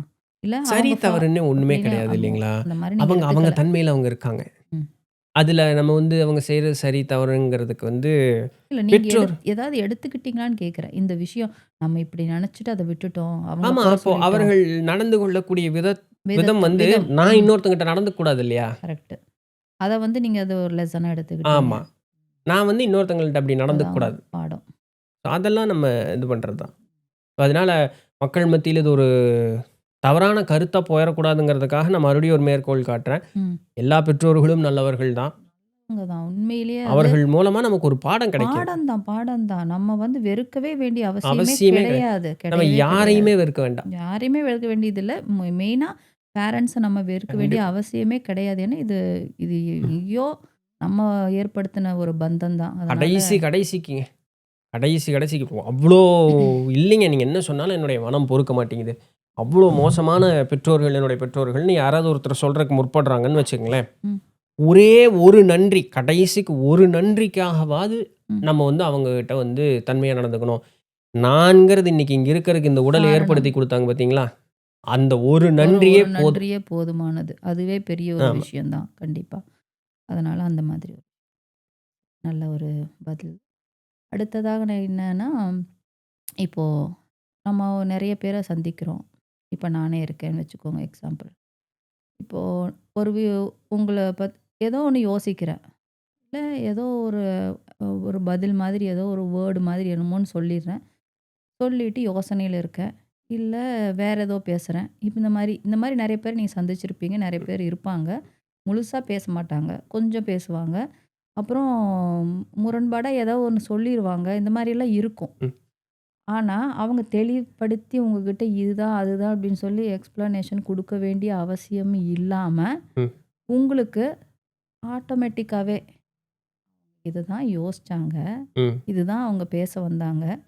இப்படி பேச வந்து அவங்களுக்கு சொல்ல முடியாம, உள்ள இப்படி உணர்வு ரீதியா எனக்கு அது இதாகுது அப்படிங்கிற மாதிரி உங்களுக்கு எப்பயுமே தோணுமா? உங்களுக்கு அந்த மாரி கிராஸ்பிங் பவர் இருக்குதா? ஓகே. ஏ இல்ல எனக்கு புரியலைங்க. தயவு செஞ்சு சொல்லிருங்க. என்ன? இப்ப அது அது பேசுனீங்களா? அது என்ன? அப்படின்னு சொல்லி கேட்பீங்களா? என்ன மாதிரியான உங்களுக்கு நீங்க அத ஹேண்டில் பண்ணுவீங்க? மெஜாரிட்டி அவங்க என்ன மனசுல நெனைக்கிறாங்கங்கிறத என்னால இது பண்ணிக்க முடியும். கிராஸ் பண்ணிக்க முடியும். ஆ, ஒரு சில நேரங்கள்ல அந்த ஓவர் கான்ஃபிடன்ஸ்ல தப்பு பண்றதும் உண்டு தான். பட் அந்த ஓவர் கான்ஃபிடன்ஸ் இல்லாம நான் கொஞ்சம் பொறுமையா இருந்து, அது ஏன் அவங்க அப்படி நடந்துக்கிறாங்க? ம், என்ன சொல்ல முற்படுறாங்க? அத நான் கொஞ்சம் சிந்திச்சு பார்க்கும்பொழுது, ம், என்ன அவர்கள பத்தி இன்னும் கொஞ்சம் கூட எனக்கு நல்லா தெரிஞ்சிருந்தது அப்படின்னு சொன்னா, அவருடைய சூழல் எனக்கு தெரியும்னு சொன்னா, இன்னும் பெட்டராவே என்னால ஜட்ஜ் ம், பண்ணிக்க முடியும். யாரோ ஒரு 3வது மனிதர அப்படி பார்க்கிறோம் அப்படின்னு சொல்லும்போது, அவங்க கிட்ட வந்து அவர்கள் என்கிட்ட கடிந்து பேசினாலோ, இல்ல ஏதாவது முகத்த சுழிச்சு காமிச்சாலோ, இல்ல அளவா பேசிட்டு நான் கேட்டதுக்கு பதில் சொல்ல இப்ப நான் அவங்ககிட்ட வந்து மோசமா ரியாக்ட் பண்ணணும்னு அவசியமே இல்ல. ம், ஏன்னா, ம், ஒரு 3வது மனிதர் எந்த சூழல்ல வேணாலும் இருக்கலாம். ம், சரிங்களா? அப்ப நான் வந்து நான் பொறுமையா இருந்துட்டு போலாமே! எனக்கு அதுல எந்த பிரச்சனையும் இல்லையே! ம், அப்ப நான் வந்து நான் அவங்க கூட ரொம்ப க்ளோஸா மூவ் ஆகியோ, இல்ல அவங்கள பத்தி தெரிஞ்சுக்கிட்டோ, ஏன் அப்படி ம். நடந்துக்கிறாங்க அப்படிங்கிறத முழுசு நான் வந்து தெரிஞ்சுக்கிறதுக்கு அவசியம் இல்லன்னா, அவசியம் இல்ல. அவங்கள என்ன நான் இன்னும் மீறி போனா ஒரு 2 நிமிஷம் பார்ப்பேனா, ம், ஒரு 5 ம், நிமிஷம் ம். பார்ப்பேனா, நான் இல்ல போய் ஏன் நான் அதுவும் அதுவும் நீங்க சொல்ல வர அந்த விதம் அது கரெக்ட்டு தான். நான் இன்னும் என்ன கேட்கிறேன் அப்படின்னா தெளிவா, இப்ப 2 பேர் ஒரு பஞ்சாயத்துக்கு வராங்க உங்ககிட்ட. ஓகே. ஆ, வராங்க. அதெல்லாம் கண்டுபிடிச்சிடலாம். 2 பேர் ஆ, பஞ்சாயத்துக்கு வராங்க. அதெல்லாம் கண்டுபிடிக்கலாம். இவங்களும் பேசுறாங்க, அவங்களும் கரெக்ட். பேசுறாங்க. ஆனா, உங்களுக்கு புரியுது. ம். இவங்க எதுக்கு இப்படி பேசுறாங்க? அவங்க எதுக்கு இப்படி பேசுறாங்க? அவங்க சொல்ல வேண்டிய அவசியம் இல்ல. Yes, yes. அந்த ஒரு அது அந்த ஒரு அது ஈஸி எல்லாருக்குமே தான். எல்லாருக்குமே இருக்காதுங்க. இப்போ அப்படியா? நீங்க நெனைக்கிற மாதிரி இல்ல. நான் இத உங்களுக்கு அதுக்கு தான் கேட்கிறேன். ஏன்னா, அந்த அந்த ஒரு விஷயம் இல்லாதனால தான் பயங்கரமா சண்டை சொன்ன போட்டுக்கிறாங்க, திட்டிக்கிறாங்க, இது பண்ணிக்கிறாங்க. பட் ஒரு ஒரு நாய்க்குட்டி அட்லீஸ்ட் ஒரு நாய்க்குட்டி வந்து இப்போ உங்கள பாக்குது. நிக்கிது. ஒண்ணுமே இல்ல. சம்மந்தமே இல்ல. அது பாக்குதுன்னா, நீங்க அத 2 நிமிஷம் பாருங்களேன். அது என்னமோ ஒண்ணு உங்களுக்கு சொல்றது. அது கண்டி உங்க மனசுக்கு உங்களுக்கு தெரியும். அது கண்டிப்பா, புரியும். கண்டிப்பா. ஆனா, எத்தன பேருக்கு புரியும்? ம். சரிதான். புரியாது. ம். அப்போ அத தான் நான் அந்த இதுதான் நான் உங்கள கேட்கிறேன். அப்படி அப்படி நீங்க போறீங்க, பார்க்குறீங்க. சில சமயம் பார்த்தீங்கன்னா, ஏதாவது கோயில்ல எங்கேயாவது பார்த்தீங்கன்னா, உங்களுக்கு எக்ஸ்பீரியன்ஸ் ஆயிருக்கும். யாராவது ஒருத்தர் திடீர்னு உங்கள இப்படி பார்ப்பாங்க. ம். நீங்களும் பார்ப்பீங்க. ம். ஆனா எதுவுமே பேச மாட்டீங்க. ம். என்னமோ அங்க நடந்திருக்கும். ம். அட கடவுளே! அப்படின்னு சொல்லிட்டு யோசனையிலேயே போயிட்டுருப்பீங்க. ஆனா உங்களுக்கு அது உணர்ந்திருப்பீங்க ம். உணர்ந்திருப்பீங்க. அந்த மாதிரி தான் நான் கேட்கறது. ம். அது பண்ண முடியும். அது அது வந்து இப்ப நான் நான் என்னன்னா, உங்களுக்கு அது வந்து அ அபரிவிதமா இருக்கும் அப்படிங்கிற மாரி எனக்கு இருக்கு. அது அத நீங்க எக்ஸ்பீரியன்ஸ் பண்ணியிருக்கீங்களா? பண்ணியிருக்கேன். நீங்க தோணியிருக்கா? ம். ம். பேசும்போது, "இல்ல இல்லைங்க எனக்கு புரிஞ்சது. ம். நீங்க சொல்ல வேண்டிய அவசியம் இல்ல." ம். அப்படி அந்த மாதிரி ம். நீங்க பேசியிருக்கீங்களா? ம். சொல்லியிருக்கீங்களா? எப்பவுமே உண்டா அந்த குணம் ம். உங்களுக்கு? எப்பவுமே உண்டு. சின்னதுலேருந்தே ம். உண்டு. நான் அந்த அதனால தான் அது இந்த ஒரு பெரிய ஆஸ்பெக்ட். விஷயம் இல்லன்னு சொன்னேன். அது ஆ வந்து அதுதான் அத நீங்க ஸ்கிப் பண்ணும்போது எனக்கு புரிஞ்சிருச்சு. எதனால வந்து பெரிய விஷயம் இல்லைன்றீங்கன்னா, உங்களுக்கு அது அ சாதாரணமாவே அ, நடக்குது. அ, புரியுது இல்லைங்களா? ஆமா. இப்போ யார்ட்டயாவது உட்காந்து பேசும்போது, தன்ன போல அது ரிசீவ் ஆகுது ஆமா. உங்களுக்கு. அது ஒண்ணும் இல்ல. அது காரண காரியங்கள புரிஞ்சுக்கிட்டோம்னா போதும். ஒரு மனிதர் வந்து ஏன் அப்படி நடந்துக்கிறாங்க? ஏன் அத பேசுறாங்க? அப்படிங்கிறத நம்ம அது அது அது அது ரொம்ப புரிதல்ங்கிறதுங்க படிச்சு வர்றது, படிக்கவே இல்லாட்டி வேண்டாம். அது ரொம்ப தெரிஞ்சுகிட்டு இது புரிதல் வரணும் அப்படின்னு நெனச்சு உட்காந்து பார்ப்பாங்க. இல்ல நான் நெறைய பேர்ட்ட பேசும்போது எனக்கு தெரியும். ஏன் இவங்க வந்து இதையே பேசிட்டே இருக்காங்க? ம். ஒரு 10 தடவ ஏன் சொல்லிட்டே இருக்காங்க? இது இவ்வளோ தானே அப்படின்னு ம். சொல்லி. நான் அவங்ககிட்ட கேட்கவே மாட்டேன். ஆப்போசிட்ல இருக்கவங்ககிட்ட சொல்லுவேன் நானு. ம். அப்போ நான் நெனச்சுப்பேன், இது ஏன் எல்லாருக்குமே வராதா? இல்ல பர்ட்டிகுலரா தான் வருமா? அப்படிங்கும்போது உங்கள பார்க்கும்போது எனக்கு தோணுது, இவரு கண்டிப்பா இப்படிதான் இருப்பாரு அப்படின்னு சொல்லி நான் நெனச்சுப்பேன். அதனால தான் உங்கள நான் திரும்ப திரும்ப கேட்கிறேன். ஓகே. மத்தவங்கள பார்க்கும்போது டீட்டெயிலா கேட்பீங்களா? ஓகே. இல்ல அ அவங்கள பார்த்தா உங்களுக்கு புரியுமா? ம். புரிஞ்சுக்கலாம், புரிஞ்சுக்கலாம். புரிஞ்சுக்கலாம் இல்லையா? ஆ அது அது வந்து நான் தெளிவுபடுத்தணும் அப்படிங்கிறதுக்காக, அது உங்ககிட்ட நான் கேட்கணும்னு நெனச்சேன். என்ன சொல்லுவீங்க? சூப்பர் கைடா? ஒரு மேல ஸ்பிரிட் போனா கைட். ஸ்பிரிட் கைடா? அப்போ வந்து அந்த ஸ்பிரிட் கைடு வந்து இப்போ உங்கள பார்க்குறாங்க. ஆ பார்த்துட்டு உங்களுக்கு சொல்றாங்க. ம். இப்ப நீ ஏ மு இப் இப்ப நான் உனக்கு அவைலபிள். ம். நீ வந்து எனக்கு என்கிட்ட வந்து இப்போ ஒரு கொஸ்டின் கேட்கலாம். ம். அதுக்கு நான் ஆன்ஸர் உடனடியா நான் சொல்லிருவேன் அப்படின்னு சொல்லிட்டு, உங்க ஸ்பிரிட் கைடு வந்து உங்க முன்னாடி நிக்கிறாரு, கேட்குறாரு. ம். அப்படி வந்து நின்னு கேட்டா, ம். உங்களுடைய டக்குன்னு கேள்வி என்னவா இருக்கும்? ஓகே. எனக்கு எல்லா விதமான யோக ரகசியங்கள் எல்லாத்தையும் சொல்லிக் குடுங்கன்னு கேட்பேன். பயங்கரமான ஆள்டா நீங்க. அவ- நான் இப்ப இருக்கு என்ன கேள்வி கேட்கணும்னு டக்குன்னு இவ்ளோ பெரிய விஷயத்த கேட்டு தெரிஞ்சுக்குவீங்களா? அவ்வளதான். திருப்பி இங்க வராம இருக்கறதுக்கு என்ன வழியோ அத கேட்டுற வேண்டியது தான். அப்படியா? அ நல்ல நல்ல விஷயம் தான். அப்படி கேட்டுக்கலாம். ஆமா. அப்படி ஒரு விஷயம் உங்களுக்கு நடக்கட்டும். ஏன்னா, நேத்து திருவிளையாடல் புராணத்துல இருந்து அந்த இதெல்லாம் போட்டுக்கிட்டு இருந்தேன். ஆ அ அப்போ அதுல வந்து அ நாரைக்கு முக்தி கொடுத்தல், அ அது என்ன கரிக்குருவிக்கு முக்தி கொடுத்தல் அப்படிங்கிற அந்த தலைப்பு எல்லாமே அதுல வருது. அடுத்து இன்னொரு இடத்துல கூட வரும். சிலந்திக்கு முக்தி கொடுத்தல்ங்கிற இடமெல்லாம் வரும். இப்போ அந்த ஒரு பறவை வந்து ஒரு காரண காரியத்தினால அதற்கு வந்து தன்னுடைய முன்வினை எல்லாம் ஞாபகம் வரும். சரிங்களா? அதனால தான் சாமிகிட்ட போய் அது வேண்டுறதுக்கே போகும். இந்த கரிக்குருவிங்கிறது 3 நாள் தான் சாமிகிட்ட வேண்டும். அந்த நாரைங்கிறது 16 நாட்கள் தான் சாமிகிட்ட வேண்டும். அதற்குண்டான அந்த ஒரு பலன் அவர்கள்ட்டருந்து கிடைக்க ஆரம்பிச்சுரும். இப்ப சாமி உடனே வந்து இப்ப இதில ஒரு ஒரு விஷயம் இருக்கு. நான் எதுக்காக இத சொல்ல வரேன் அப்படின்னு சொன்னா, அது 2மே சாமிகிட்ட என்ன கேட்கும்னா, எனக்கு பிறவான்னு ஒரே வார்த்தை வேற எதுவுமே கேட்க மாட்டாங்க. சாமி பார்த்தோனே என்ட்ட கேட்கிற ஒரே வார்த்தை, "எனக்கு இனி மீண்டு வாரா நெறி. எனக்கு இனி மீண்டு ஒரு பிறப்பு எனக்கு வேண்டாம். என்னை காத்தருள்க" அப்படின்னு. ஆனா, இதில நோட் பண்ணி பார்க்கணும். காலையில அப்படியே மண்டையில அப்படியே யோசிச்சுக்கிட்டே இருக்கும்போது, அதுக்கு ஒண்ணு டிஃபரன்ஸ் தெரிஞ்சு. இந்த கரிக்குருவி பார்த்தீங்க அப்படின்னு சொன்னா, எனக்கு வந்து பிறவா நெறி வேணும். இனிமேல் நான் பிறக்கவே கூடாது. முக்தி பேருக்கு செல்லணும்னு சொன்னோனே, ஓகே முக்தி அளித்தோம். சாமி இப்படி போகல. அவர் என்ன பண்ணுவார்ன்னா, ஒரு மந்திர உபதேசம் பண்ணுவார். அந்த மந்திர உபதேசத்த பண்ணிட்டு, அத எப்படி பிரயோகப்படுத்தணும்னு சாமி சொல்லிட்டு போயிருவார். அந்த கரிக்குருவி உட்கார்ந்து கடுந்தவம் புரிந்து தவத்தின் பயனாக முக்தி பேருக்கு போகும். அவரு குரு. இது சீடனா இருந்து உபதேசம் வாங்கிச்சு. குரு சொன்னது இது செய்த பின் தன் முயற்சியால் முக்தி கிடைச்சது. ம். இது இது ஃபர்ஸ்ட் விஷயம். அடுத்தது இந்த நாரைக்கு வரும்பொழுது, நாரை என்ன கேட்கும் அப்படின்னு வரும்பொழுது, நான் உம்முடைய உலகத்தில் உம்மோடு என்றும் இருக்க வேண்டும்னு கேட்கும். பிறப்பு எனக்கு வேண்டாம். ஆனா உங்கூட நான் இருக்கணும். உம்முடைய உலகத்தில் நாம் வந்து இருக்கணும்னு. அப்ப அதற்கு என்ன உருவம் கிடைக்கும்னா, சிவன் போல 4 கரத்தோடு சிவன் போல உண்டான உருவம் தரித்து அது சிவலோகம் சென்றடையுங்கிறது இருக்கும். இப்ப அங்க எங்கேயாவது ஒரு ஜஸ்ட் மிஸ் ஆச்சுன்னு வச்சுக்கங்களேன், திருப்பி கீழ வரணும். ஆனா முன்னாடி ஆகாது. ஏன்னா, ஆகாம இருக்கக்கூடிய மனப்பக்குவத்தோட தான் கூப்பிட்டு போவாங்க. அப்படியெல்லாம் கீழலாம் வரமாட்டாங்க. பட் ஈவன் தென் நம்மளுடைய புராணங்கள் அந்த மாரி வாயிற்காவலர்கள் செய்த தவறுக்காக ம். பிறப்பெடுத்ததற்காகலாம் நம்ம புராணம் படிக்கிறோம். ஆனா, அந்த கரிக்குருவி பார்த்தீங்க அப்படின்னு சொன்னா, சாமிகிட்ட உபதேசம் வாங்கி, தன் முயற்சியால் அது முக்திக்கு போச்சு. அது திரும்ப வராது. அப்போ கேட்கக்கூடிய கேள்வியிலயும் தெளிவு இருக்கணும். என்ன வேணும்னு கேட்கிறேங்கிறது தெளிவு இருக்கணும். அந்த வகையில எனக்கு யோக ரகசியங்கள் வேணும்னு நான் கேட்டேன்னா, நான் முக்திக்கு போணும்னு நான் கேட்கல. ம். முக்திக்கு போறதுக்கு வழி எனக்கு தெரியும். ம். ஆனா யோக ரகசியங்கள் நான் கேட்டதற்கு உண்டான காரணம், இன்னும் நான் சித்த பரம்பரையின் வழியில தான் நான் வந்து என்னுடைய ஆரம்ப காலம், தொடர்ச்சி, தொடக்கம் எல்லாமே. அப்போ இந்த அண்ட சராசரம் ரொம்ப பரந்து விரிந்து இருக்கக்கூடியது. யோக அறிவுனால இது எல்லாத்தையும் தெரிந்து கொள்ள முடியும். யோக அறிவுனால முக்தி பேருக்கும் செல்ல முடியும். ஆனா, பிரம்மத்தோடு தன்னை முழுவதுமாக கரைத்துக் கொள்ளாம, நம்மால் இயன்ற அளவு இருந்து இந்த பூலோக உயிர்களுக்கோ, இல்ல இதர உயிர்களுக்கு நம்ம உண்டான எல்லா உதவிகளையும் நம்மனால செய்ய முடியும். இன்னைக்கு நாம வைகுண்டம்னு சொல்லக்கூடிய திருமால் வசிக்கக்கூடிய இடமோ, இல்ல கைலாயம்னு சொல்லக்கூடிய ஈசனார் வசிக்கக்கூடிய இடமோ, பிரம்மலோகம்னு சொல்லக்கூடிய பிரம்மதேவர் வசிக்கக்கூடிய உலகமோ, இவர்கள் எல்லாம் இதுபோல் உயர்ந்த நிலையில் இருக்கக்கூடியவர்கள் தான். அப்ப அவர்கள்னால இப்ப முக்திக்கு போய் தன்னை தன்னை கரைத்துக் கொள்ள முடியாதா? முடியும். அவங்கள ஒரு பர்ப்பஸ் குடுத்துட்டு அவங்கள அவங்க நிறுத்தி வச்சிருக்காங்க. ஐ அம் ஹேப்பி வித் தட். நான் முன்னாடி கேள்வி கேட்டீங்கல்ல பாவம் பார்க்கறது. இதுதான் இந்த இந்த பாவம் பார்க்கறது தான் பிரச்சனை. ஏன் நான் ஓடலாம்ல. ம். ம். பட் நம்ம எல்லாரும் தப்பிச்சுக்கிட்டே இருந்தோம் அப்படின்னு சொன்னா, அப்ப அடுத்தவனுக்கு யார் சொல்லி தர்றது? போனோம்னா திருப்ப வரமாட்டான். சந்தோஷம் தான். ஆனா, அப்பா நீ போனேனாலும், திருப்ப வந்தாலும் நீ தப்பிக்கிறதுக்கு உண்டான சாவி உன்கிட்ட இருக்குங்கும் பொழுது, முடிஞ்ச அளவுக்கு அடுத்தவங்களுக்கு ஏதோ உதவி செய்யலாமே. அதனால நான் யோக ரகசியங்கள் அதுலேருந்து தான் உங்களுக்கு அடுத்த கொஷின் வருது. அடிக்கடி நீங்க இத சொல்றீங்க. இந்த தப்பிக்கிறது எனக்கு தெரியும். ஓகே. இந்த முக்திக்கு போற வழி எனக்கு தெரியும். யாரோ கேட்டிருந்தாங்க. நீங்க நான்வெஜ்லாம் சாப்பிட்றீங்கல்ல. நீங்க எப்படி வந்து எப்படி போவீங்க என்னன்னு கேட்ப நீங்க சொன்னீங்க. ஆமா நான் சாப்பிட்றேன். ஓகே தான். ஆனா அதிலிருந்து நான் என்ன பண்ணேன்னா, எனக்கு அது சரியாகும். எப்படி நான் அதுலேருந்து என்னைய க்யூர் பண்ணிக்கணும்.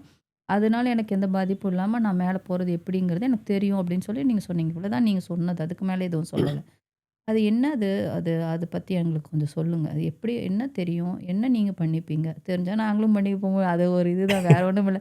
நாங்களும் நல்லா சாப்பிடுறோம்ல. ஓகே, அதனால ஐய்யய்யோ! அப்படின்னு ஒரு சில சமயம் அப்படியெல்லாம் யோசிப்போம்ல. ஐயோ! அத விட்டுறணும். இது நான்வெஜ் அப்படின்னு நினைப்போம்ல. ஓகே. ஆனாலும் நீங்க பேசும்போது பார்த்தா, அப்பாடா! ம். இப்படியெல்லாம் இருக்கான்னு ரொம்ப ஹாப்பியா இருக்கும். அப்ப அதுக்கான விஷயத்தையும் நீங்க சொல்யூஷனையும் சொன்னீங்கன்னா, கொஞ்சம் ஹெல்ப்ஃபுல்லா இருக்கும். ஓகே. வழக்கமா சொல்றது தான். எதையுமே நான் மக்களுக்கு சொல்லாதது நான் புதுசா ஒண்ணும் பண்றதே இல்ல. ஆ முக்தி போறது, நம்ம வந்து பிறவா நிலை அடைவது, இறை உணர்வது அப்படிங்கிறதுக்கும் உணவுக்கும் எந்த சம்மந்தமுமே கிடையாது. சரிங்களா? சம்மந்தம் தான். எப்படி சம்மந்தம் அப்படின்னு சொல்லும்பொழுது, இப்ப நான் வந்து ஒரு யோக பயிற்சியில இருக்கேன் அப்படின்னு சொன்னா, கண்டிப்பாக உணவு கட்டுப்பாடு வேணும். ஏன்னா, என்னுடைய தசை நாளங்கள் எல்லாமே வந்து புரதத்தினால் அதிகமாக சேர்ந்திருந்தாலும், இல்ல மாவுச்சத்தினால் அதிகமாக சேர்ந்திருந்தாலும், என்னால நீண்ட நேரத்திற்கு அமர்வது அப்படிங்கிறது சிரமம். இப்ப இந்த புரதத்தையும், இந்த மாவுச்சத்தையும் நான் வந்து உழைச்சா தான் அது வந்து அந்த சக்திகள் வந்து செலவாகும். அப்படி இல்லைன்னா கொழுப்பா அங்கங்க போய் சேரும். இது வந்து என்னுடைய உடலினுடைய சீர்பாட்ட கெடுத்துரும். சரிங்களா? அப்ப அந்த மாதிரி நீண்ட நேரம் அமர்ந்து நான் யோக பயிற்சியில வந்து ஈடுபடுறேன் அப்படின்னு சொன்னா, இப்ப வயிறு காலியா இருக்கணும். என்ன சொல்றாங்க? நம்ம பிராணாயாமம் பண்ணும்பொழுது மூச்ச உள்ள இழுத்து நிறுத்தும் பொழுது, வயிறு 3/4 பங்காவது காலியா இருக்கணும் அப்படின்னு சொல்லக்கூடிய அந்த ஒரு இத சொல்றாங்க. மீனிங் இங்க இருக்கக்கூடிய இந்த டயஃப்ரேம் வந்து விரிவடையும். நம்ம மூச்ச உள்ள இது பண்ணும்பொழுது. இது இது வந்து வயிறு கரெக்ட்டா அதுக்கு கீழ இங்க தான் வயிறு இருக்கு. ம். சோத்த இங்க போட்டுக்கிட்டே இருந்தோம்னா, இந்த டயஃப்ராம் நமக்கு தொந்தரவா இருக்கும். இப்படி உட்கார்ந்தோம்னு வச்சுக்கங்களேன், இங்க குத்தும். ம். அப்ப இதுக்கு எல்லாத்துக்குமே தொந்தரவா இருக்கும். கூட மாமிசம்ங்கிறது 2 நாள் ஆகும் நம்மளுடைய டைஜஷன் உடலை விட்டு ஆகறதுக்கு. வெளியே ம். போவதற்கு. அப்போ பூரணமாக நான் யோக பயிற்சியில இருக்கிறேன்னு சொல்லி, நான் வந்து இந்த யோக பயிற்சியின் மூலமாகத்தான் என்னுடைய முன்னேற்றத்தை அடையணும்னு விருப்பப்படுபவர்கள், கண்டிப்பாக அவர்கள் வந்து உணவு கட்டுப்பாடோடு இருப்பது தான் சரி. ம். சரி, நான் மாமிசம் சாப்பிடல. அப்படிங்கிறதுனாலவே நான் தப்பிச்சிட்டேன்னு அர்த்தமா? யோக பயிற்சி அளிச்சது இல்லையே. ஏன் வந்து முருங்கா வந்து நமக்கு ஒரு உணர்வுகள வந்து தூண்டாதா? இஞ்சி பூண்டு தூண்ட வைக்காதா? கடுகு தூண்ட வைக்காதா? இல்லைங்களா? மசாலா ஐட்டம் அது தூண்ட வைக்காதா? நான் மாமிசமே சாப்பிடுறது இல்லைங்க. பானிபூரி, பேல்பூரி அட்டி வெட்டு வெட்டுன்னு வெட்டுவான். இல்லையா? அப்ப இதுவும் தவறு தான். அப்போ ஒரு பிராமணர் சாப்பிடுறாரு இல்லையா உணவு. ம். தாளிச்சே கொட்ட மாட்டாங்க. இஞ்சி பூண்டே இருக்காது. இல்லைங்களா? அப்போ அந்த போல அதுதான் பூரணமான சாத்வீகமான உணவு. நெய் சேர்த்திக்கணும்னு இது இருக்கு. ஏன்னா உடல் சூட்டை ம். தணிப்பதற்காக. யோக பயிற்சி இருக்கும்போது சூடு இருக்கும். அது இது. அப்ப அடுத்த கேள்வி கேட்பான். அப்ப எல்லா பிராமணர்களும் இந்த மாரி சாத்வீகமா சாப்பிடக்கூடியவர்கள் பொறுமையா இருக்கிறாங்களா? அப்படின்ட்டு. மாறும் இல்லையா? பர்ப்பஸ்ன்னு ஒண்ணு இருக்கு நோக்கம் இல்லையா? அவங்களுடைய நோக்கங்கள் மாறும். ஏன்னா ம். உடல் வந்து நோக்கத்தை பொறுத்து தான் வேலை செய்யும். அப்போ உணவும் அப்படிதான் வரணும். உணவும் ஒரு கட்டுப்பாடு. முக்கியமான கட்டுப்பாடு எங்க இருக்கணும்னா, மனசுல இருக்கணும். மனம் சரியில்ல அப்படின்னு சொன்னா, வெறுமனே உணவுல வந்து நடிச்சு ஒரு பயனும் கிடையாது. இல்ல பக்கத்துல ஒருத்தன் வந்து நான்வெஜ் சாப்பிட்டுருக்கான். "சார் நல்லா இருக்குங்களா? சூப்பரா இருக்கும்ல. நல்ல வாசம் இருக்குங்க. சூப்பரா இருக்குங்க. சாப்பிடுங்க சார் எடுத்துக்கங்க." ஐய்யய்ய! நமக்கெல்லாம் நான்வெஜ் ஆகாதுங்க. நீ அத பார்த்து நல்லா இருக்குன்னு சொல்லிட்ட, வாசமா இருக்குன்னு அப்பவே சொல்லிட்ட. நீ சாப்பிட்டதுக்கு தான் ஆ ஒப்பு அது. அது ஆமா. மனசு அது அது மேல சென்று பற்றிடுச்சுன்னு சொன்னாலே, நீ சாப்பிட்டதுக்கு தான் ஒப்பு. ம். உடலுக்குள்ள எல்லா விதமான சுரப்பிகளும் வேலை செய்ய ஆரம்பிச்சிருக்கும். கண்டிப்பா. ஆமா. அப்ப வெளி வேஷம் கட்டுறதுனால ஒரு பயனுமே கிடையாது. இல்லைங்க, நான் இந்த மார்க்கத்துல படி இருக்கேங்க. நான் பின்பற்றக்கூடிய மார்க்கத்துல வந்து புலால் மறுத்தல் அப்படிங்கிறது தான் சொல்லியிருக்கிறாங்க. சரி, ம். நீ நேர்மையா இருக்கியா? பக்கத்து எலக்காரன பார்த்துட்டு, நீ வந்து இங்க வெறுஞ்சோத்த தின்னுட்டு இருந்தேன்னா, ஒரு பயனும் இல்ல. ம். எனக்கு இன்னைக்கு நான் செல்லக்கூடிய மார்க்கத்தின்படி மார்க்கம் சொல்றதுனால இல்ல. மார்க்கம் ஏன் சொல்லுச்சுன்னு தெரியணும். அப்ப அங்க என்னமோ ஒரு பயிற்சி இருக்கு. அந்த என்னமோ ஒரு பயிற்சிக்கு இதெல்லாம் ஆகாது. அதனால் எனக்கு பயிற்சி தான் முக்கியம். இந்த பயிற்சியினால் கிடைக்கக்கூடிய பலன் தான் முக்கியம். அதனால் மனதார இனி ஒரு நொடி பொழுதும் கூட அதைப் பற்றி நான் சிந்திப்பது இல்லைங்கிற வைராக்கியம் கொண்டு அத வந்து ஒதுக்கணும். அவன் தான் ஜெயிப்பானே தவிர, மித்தவங்கலாம் வெறும் வாய் பேசக்கூடியவர்கள் தான். அப்படி இல்லன்னா, நேர்மையா ஒரு ஒரு கறி திங்கணுமா? ஒரு ஒரு வீட்ல செஞ்சு குடுக்குறாங்களா? ஒரு ஒரு 4 வாய் சாப்பிட்டோம்னா, "அப்பா நல்லா அது அந்த இருக்குப்பா." திருப்தி வந்துரும். அதுக்கப்புறம் போச்சு. இவங்க வேலைய அவன் பார்த்துட்டு நிம்மதியா அடுத்த பொழப்பு பார்த்துட்டு அடுத்த போயிட்டே வேலைய இருப்பானே. பார்த்துட்டு போயிட்டே இருக்கலாம். ம். "வயிறு முட்ட சாப்பிடாதப்பா. ம். வாசிக்கு 2 வாய் நாவுல ம். பட்டுதுன்னா அமைதியா இருக்கா? ம். போதும்." ம். அது வந்து நம்மளுடைய யோக பயிற்சி அப்படி ஒண்ணும் அது தொந்தரவெல்லாம் பண்ணிறாது. தொந்தரவு பண்ணாது. சரிங்களா? ஆக்சுவலா இது வந்து தொந்தரவு பண்ணும் அப்படிங்கிறது தான் வந்து மெயின் ரீசன். அது என்னன்னா, உடல் அந்த அளவுல. ஆமா. அவன் ஆமா. வந்து திருப்ப திருப்ப உழைக்கணும். அத ம். சரி இது சீர் செய்வதற்கு, அதை ம். செரிமானப்படுத்துவதற்கு. ஏன்னா இது பெரிய ஒரு என்ன சொல்றது? ஒரு எங்கேயாவது போய் இப்ப ஏதாவது சொல்லிட்டோம்னா, நான் சொல்ல மாட்டேன். சாப்பிடாதீங்கன்னு சொல்ல மாட்டேன். சாப்பிடலையா? சாப்பிடல. சாப்பிடுறியா? சாப்பிடுன்னு விட்டுருவேன். ஏன்னு கேட்டா, அது பெரிய ஒரு பிரச்சனைய உருவாக்கி கான்ட்ரோவர்சி விட்டுரும். ஆயிட்டே இருக்குது. கொண்டு போயிரும். ஏன்னா நாங்க அது சாப்பிடலையா? நாங்க சாமி கும்பிடலையா? நாங்க மேல போகலையா? எங்க இதுல இப்படி இல்லையா? உங்க இது அப்படி அந்த மாதிரி போயிட்டே இருக்கும். அதனால நான் அத விட்டுறது. கரெக்ட்டு தானே. அவங்க சொல்றது கரெக்ட்டு தானே. அவங்க லைன்லயும், அந்த மார்க்கத்திலயும் பெரிய பெரிய மகான்கள் இருக்காங்க. எல்லாருமே இருக்காங்க. அவங்களும் அப்படித்தானே இருந்தாங்க. எதுக்காக இப்படி கான்ட்ரோவர்சி இருக்குது? அப்படின்னு சொல்லிட்டு ஆனாலும் நெறைய பேர் கேள்வி கேட்டு, சும்மா வந்து சாப்பிடாத, சாப்பிடாத, சாப்பிடாத. ம். என்னத்துக்கு? எதுக்கு? சொல்லு அப்படிங்கிறாங்கல்ல. அதுக்காக தான் இப்ப அது நீங்க வந்து சொன்னீங்கன்னா, உயிர் அது பலி கொஞ்சம் நல்லா இருக்கு. அப்படிங்கிறத ஒரு காரணமா அது வச்சுக்கிறாங்க. செட் ஆகல. சரி, உயிர் பலி வந்து உங்களுக்கு ஆடு, மாடு, கோழி தான் உயிரா? ஏன் தானிய வகை உயிர் கிடையாதா? நீங்க அடிக்கிற கொசு, கரப்பான்பூச்சி எல்லாம் உயிர் கிடையாதா? இல்லையா? எல்லாமே தான். தலையில இருக்கிற ஈறு பேனுக்கு ஆ உயிர் கிடையாதா? எல்லாம் சாப்பிடுற பொருள் எல்லாமே தான். ம். இல்ல. விடக்கூடிய செடி மூச்சு எல்லாமே. நமக்கு நமக்கு நெறைய ஆமா. கிருமிகள் உள்ள போகும். ம். உள்ள இருக்கக்கூடிய கிருமிகள் அத கொல்லுதே. மூச்சே இப்ப இழுக்கக்கூடாதுங்கிற மூச்சே விடாம மாதிரி. விட்டுறலாமா? ஆமா. விடணும். ம். அவன் தான் சைவன் உண்மையாலுமே. அது ஒரு நிலை வாய்க்கும். ம். இல்லைங்களா? இப்போ இது 2 முதல்ல உடம்ப பத்தி பார்த்தோம். இப்போ உடல் அளவுல இருந்து என்னுடைய பயிற்சிய நான் ஆரம்பிக்கிறேன்னு சொல்லக்கூடியவர்களுக்கு இந்த கட்டுப்பாடுகள் வந்து நமக்கு கொடுக்கப்பட்டதாக இருக்கு. அடுத்து இன்னொன்னு இருக்கு மனக்கட்டுப்பாடுன்னு சொல்லிட்டு. அவனுக்கு வந்து நல்லா இந்த ஒரு மனதளவுல எனக்கு அது ஒரு விருப்பம் இருக்கா? அவன் அதுக்கு நேர்மையா இருப்பான். பேசாம அது பாட்டுக்கு அவன் சாப்பிடுவான், இது பண்ணிருவான். விடணும்ப்பா அது விட்டுறலாம்ப்பா. எனக்கு இது மனசுல தோணிட்டே இருக்குப்பா. விட்டுருவேன்ப்பா. உண்மையாலுமே அவன் ஒரு கட்டத்தில விட்டுருவான். அது அவனுக்கே தெரியணும்னு அவசியமே கிடையாது. அகத்தியசனார் அத சொல்றாரு. "அப்பா நீ ஒரு காரியத்த விடணும்னு நினைக்கிறேன்னா, நீ உடனே எல்லாம் விடாத. விடணுங்கிற மனதில அந்த வைராக்கியத்த மட்டும் வச்சுக்கோ. ஆனா நீ செய்ற காரியத்த செஞ்சுட்டே இரு. ஆனா வைராக்கியத்த வச்சுக்கோ." இப்ப இந்த வைராக்கியம் என்ன பண்ணும்னா, அந்த காரியத்த ஒரு ஒரு தடவையும் செய்ய போம்போது, "ஏன்டா நீ தானடா விடணும்னு சொன்ன. என்னடா திருப்பி விட்டு தான் பாரேன்."